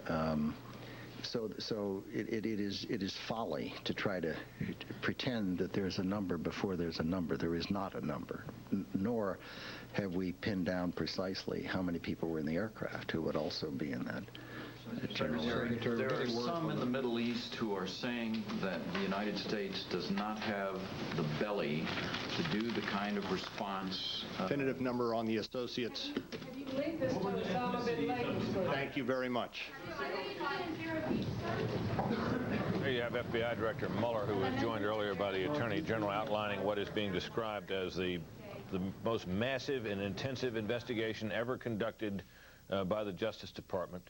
And he revealed a few, what he said are facts that they have come to count on, that they were 3 to 6 hijackers for each plane, and they had such weapons as knives, box cutters, and in some cases made bomb threats, he said. He confirms what we have been hearing from other sources, that White House and Air Force One were, according to Mr. Mueller, targets of yesterday's action, although obviously neither of those entities was hit, and that the hijackers, some of them, were trained as pilots in the United States. Mr. Mueller portrayed what appears to be considerable progress so far in the investigation, saying that they believe they have identified many of the hijackers, and in some cases others who may have had something to do with the hijacking as well. We, of course, have been covering this afternoon, considerable flurry of activity up in New England. You saw the scene outside the Copley Plaza Westin Hotel there in Boston, where police had descended and according to some reports, arrested several people. No arrests, said Mr. Mueller. There's an FBI news conference going on in Pennsylvania now. We're going to join that as we await the beginning of Ari Fleischer's briefing at the White House. Let's listen. Need for information in terms of the specifics, the capabilities of the items shown here. Feel free to call the NTSB at their headquarters at 202-314-6100. Again, we're looking for human remains, aircraft parts, the black box, and other items of evidence. I want to take some time to express our gratitude to representatives of the Salvation Army and the American Red Cross, as well as other organizations who provided us with support here on site. As you can imagine, we're working long hours to try to address this issue of the processing of the crime scene. Again, for information regarding attacks that occurred in New York and Washington, You can call 866-483-5137. If you have any information to provide to us, you can call the FBI Pittsburgh office at 412-471-2000 or go to ifccfbi.gov. At this point, I'd like to defer to the Lieutenant Colonel, who will speak to United Airlines. This morning, a number of you had inquired about United Airlines, and the response from the United Airlines is that their communication through the media would be, or to the media would be from Agent Corvington of the FBI. However, there are a couple of numbers that I want to give you. The United Airlines contact number in Chicago is 847-700-5538. They also have a website, www.united.com. The United Airlines contingent has a facility at Seven Springs Resort, which is nearby here. They will have a media room for families who come to this area and opt to talk to the media. The phone number at Seven Springs Resort is 814-352-7777. You are listening to an FBI presser that has been going on, one of many today, trying to sort out the details of who was responsible for what in the greatest calamity ever to hit the United States of America. A day after the fact, still a lot of questions. Who prompted this attack? Who was behind this attack? And now, how to respond for those who were.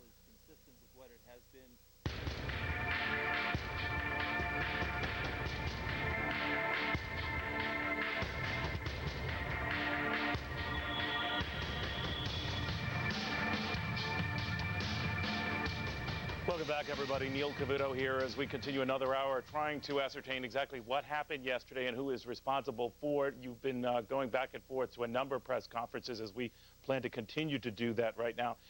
We are also awaiting a press conference from White House Press Secretary Ari Fleischer. We're also expected to hear from some NTSB officials, even though they have essentially bowed out of this as far as their responsibility now. This is a criminal investigation looking into the 4 hijacked planes that were behind yesterday's calamity at both the Pentagon, of course, in Pittsburgh, and, of course, no doubt at the 2 World Trade Center towers. So we're going to be waiting on all of those developments. Meanwhile, I want to go to David Lee Miller. He has some of the latest at the sort of epicenter of all of this. David. Neil, authorities at this hour are in a race against the clock to get to the survivors trapped under the rubble that was once the World Trade Center.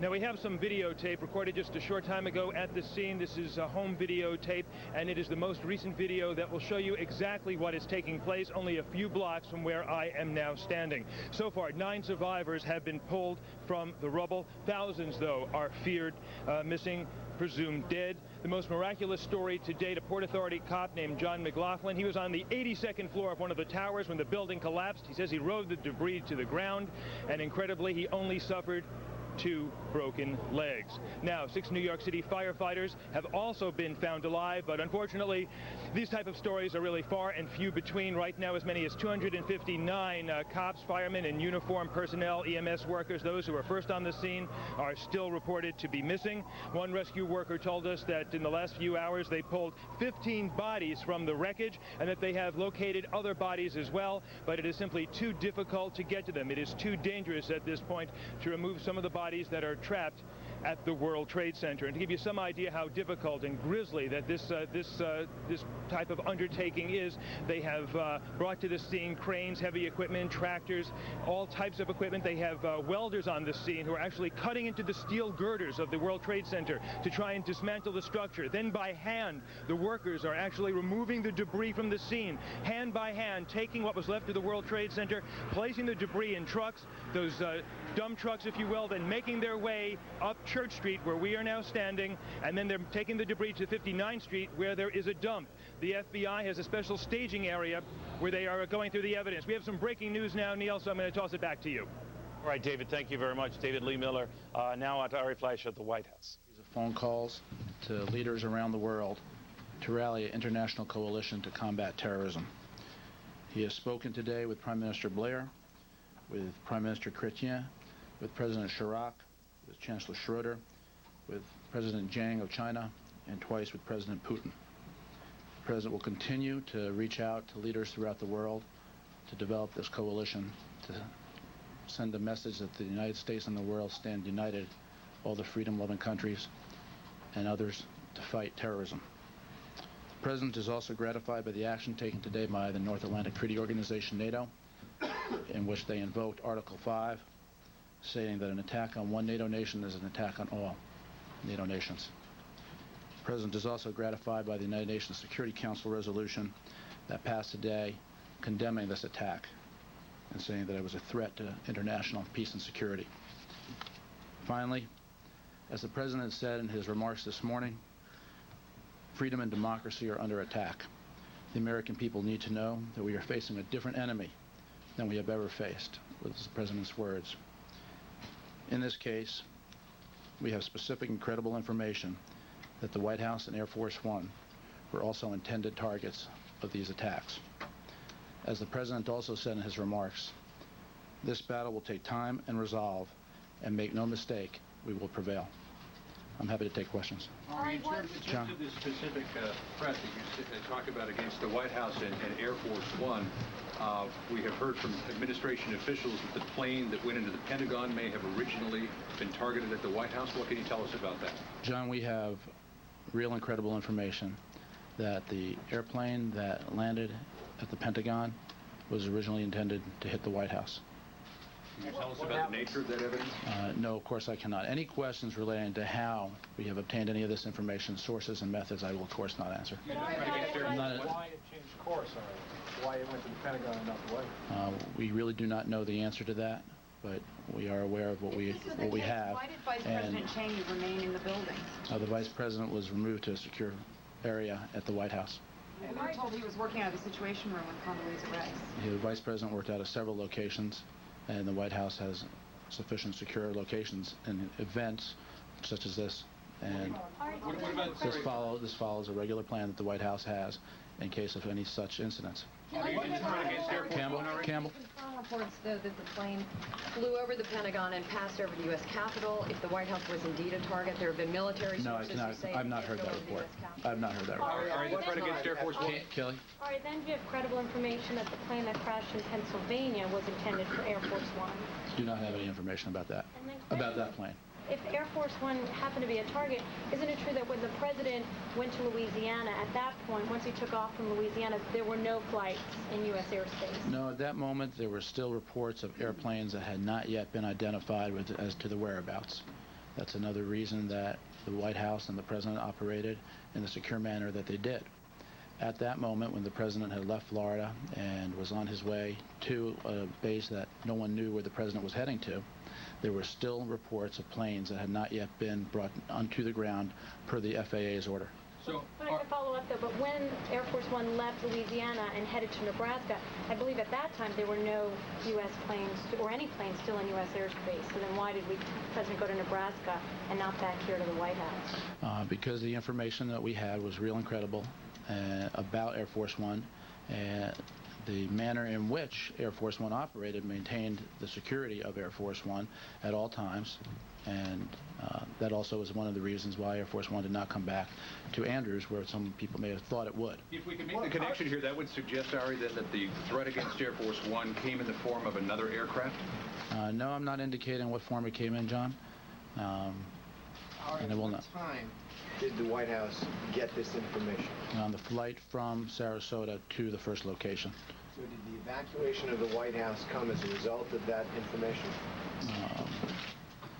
That's a detail that I'm not going to get into, Terry, but all appropriate security precautions were taken. And then on the subject of rallying this international coalition, does that indicate that the President would wait or try to get the support, either operational support or political support of other nations before responding to these attacks?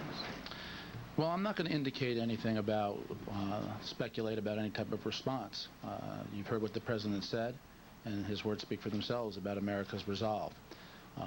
However, as I indicated in my opening statement, the President is very heartened as a result of the world reaction and the solidarity that the world is showing at all levels in so many nations toward what has happened. And the President is going to continue to talk to leaders around the world as he builds his coalition. Did the President secure the support of President Zhang and President Putin in those phone calls? Let me try to give you a little more specific information on each of those phone calls. The President, as I indicated, spoke twice with President Putin, once for 5 minutes, the second time for 7 minutes. The President thanked President Putin for his call and for the message of condolence that President Putin sent yesterday. President Putin informed President Bush that he had signed a decree that there be a moment of silence throughout Russia at noon tomorrow, with flags at half-mast to express the outrage and solidarity of the Russian people with the American people. The two presidents agreed that they would work closely together in the coming weeks to fight those responsible for yesterday's acts of terrorism. The President's phone call with President Zhang of China lasted for approximately 10 minutes. President Bush thanked President Zhang for his condolences and concern for the American people as well, and the two agreed to work together also to combat terrorism, which is another indication, as I mentioned, of the coalition the President is seeking to form as the world unites in the fight against terrorism. Ari, will that coalition look at all like the Persian Gulf Coalition, see reaching out to Arab nations as well? The President is going to continue to have conversations throughout the world, and as you know, Secretary Powell has too, talked to many people, and I will try to keep you informed of the conversations the President has. But is it right that the President has not yet reached out to any Arab nation leaders? I'm going to try to do my best to keep you informed, but this is a process, and the President is going to continue to make phone calls. The President is, as you know, he has a meeting this afternoon with the security team. Following his meeting with the congressional leaders late this morning, the President had lunch with the Vice President. He made additional phone calls. He has a meeting with the security team today, and we're going to keep you informed of all the information we can about the President's phone calls and activities. Given the scale and the level of killing in these attacks yesterday, can the President assure the American people that the response will be commensurate with that?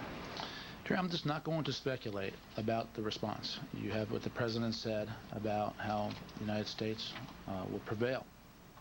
But I'm not going to go beyond that. I'm not going to speculate. And I leave it at that. Can you say how close the U.S. is to knowing who is responsible for the attack? The United States is in the process of gathering all the facts about this matter. The full resources of the federal government at all levels have been dedicated to this, and we will continue to gather those facts and ascertain all the information available. Has there been at least early consideration of possible U.S. responses, or is the U.S. government not at that point yet? Again, I'm not going to speculate on that. Jim? Yeah, what is the practical effect of invoking Article 5 of NATO that it's an attack against the entire alliance? It is a message of solidarity with NATO, and I'm not going to go beyond that in terms of anything else that has a practical effect. It is highly unusual, if not unprecedented, for NATO to have taken this step. It does suggest a unified military response, though. I think it suggests a unified response, and again, anything dealing with anything military, I'm not going to speculate about. But Ari, when you talk about coalition, it implies that you're looking for some sort of tangible support from other nations, not just words of support. Is that a way to look at it? Well, this is a moment for the world to stand up to terrorism, and President Bush is very pleased with the reactions of leaders around the world. This is an opportunity for the world to stand up to terrorism, and that's how President Bush sees us. Ari, is the White House going to make an open-ended request to Congress for funding, or is there going to be a figure given to Congress? No, Keith, the President thinks it's important that this not become an open-ended request. The President, and by the way, the meeting with the congressional leaders today, bipartisan congressional leaders, was a very important and stirring meeting of patriotism. The outpouring of support, shoulder to shoulder, regardless of anybody's political party, was wonderful, it was impressive, and it should make every American proud. The President will continue to work with Congress, but he does not think there should be an open-ended commitment. So just to follow up, is there going to be a specific request given to Congress today or tomorrow for a specific amount of funding? Yeah, we're going to work with Congress on the specifics of it, and as soon as we have something to announce, I will announce it or provide the information to you. Jim? Given NATO's decision today and the kind words from so many, or supportive words from so many foreign leaders, does the President feel that at this point he has the international support he needs if he decides to strike, if he decides to strike? You know, again, I understand that you're trying to determine what may or may not come next. But it is just an area that I'm not going to speculate about, and I'm sure you can appreciate the reason why. Can I just go back to the threat on Air Force One? I mean, at the time the 4 planes were hijacked, the president was in Florida. If you have a threat to Air Force One, it seems as though you're raising an additional threat that perhaps we don't know about. I'm sorry? Raising an additional threat that you don't know about? Some other action that was going on. I mean, obviously the 4 planes that we know were hijacked, clearly, I mean, we're no threat to Air Force One. There was real and credible information that came into the White House, and that is the reason why the White House, Air Force One, took the actions that it took in accordance with all existing plans. And that also included, yesterday, as those who traveled with us knew, that we were not going to indicate where Air Force One was heading to. All right, involving one of those planes, one of those 4 planes, Ari, is that where the credible threat, or can you say, are we talking about something totally different? You're asking me, in essence, what the source of information is. And I think the American people... How have we accounted for those 4 planes and what their targets were? Is there, which by deduction, you would assume there is something else that we're talking about targeting Air Force One. Can you make that assumption? I'm not going to lead you any further as to speculating about what was the nature of the threat to Air Force One. But as I indicated, and I'll say it again, it was real, it was credible. Planes that we have accounted for. I'm just not going to speculate about the nature of it. All right, can I ask you this question? Was the President's original destination upon departure from Sarasota Andrews Air Force Base? Again, I'm just not going to get into those type of details about Air Force One's operations and its locations in this context. It was your intention to return to Washington. But suffice it to say, if people suspected that the likely location of a return of Air Force One would be to Andrews Air Force Base if the President were returning to Washington, it would be wise and in the interest of the country for Air Force One not to return to a location that would have been predictable. All the fingers are being pointed at Osama bin Laden in Afghanistan.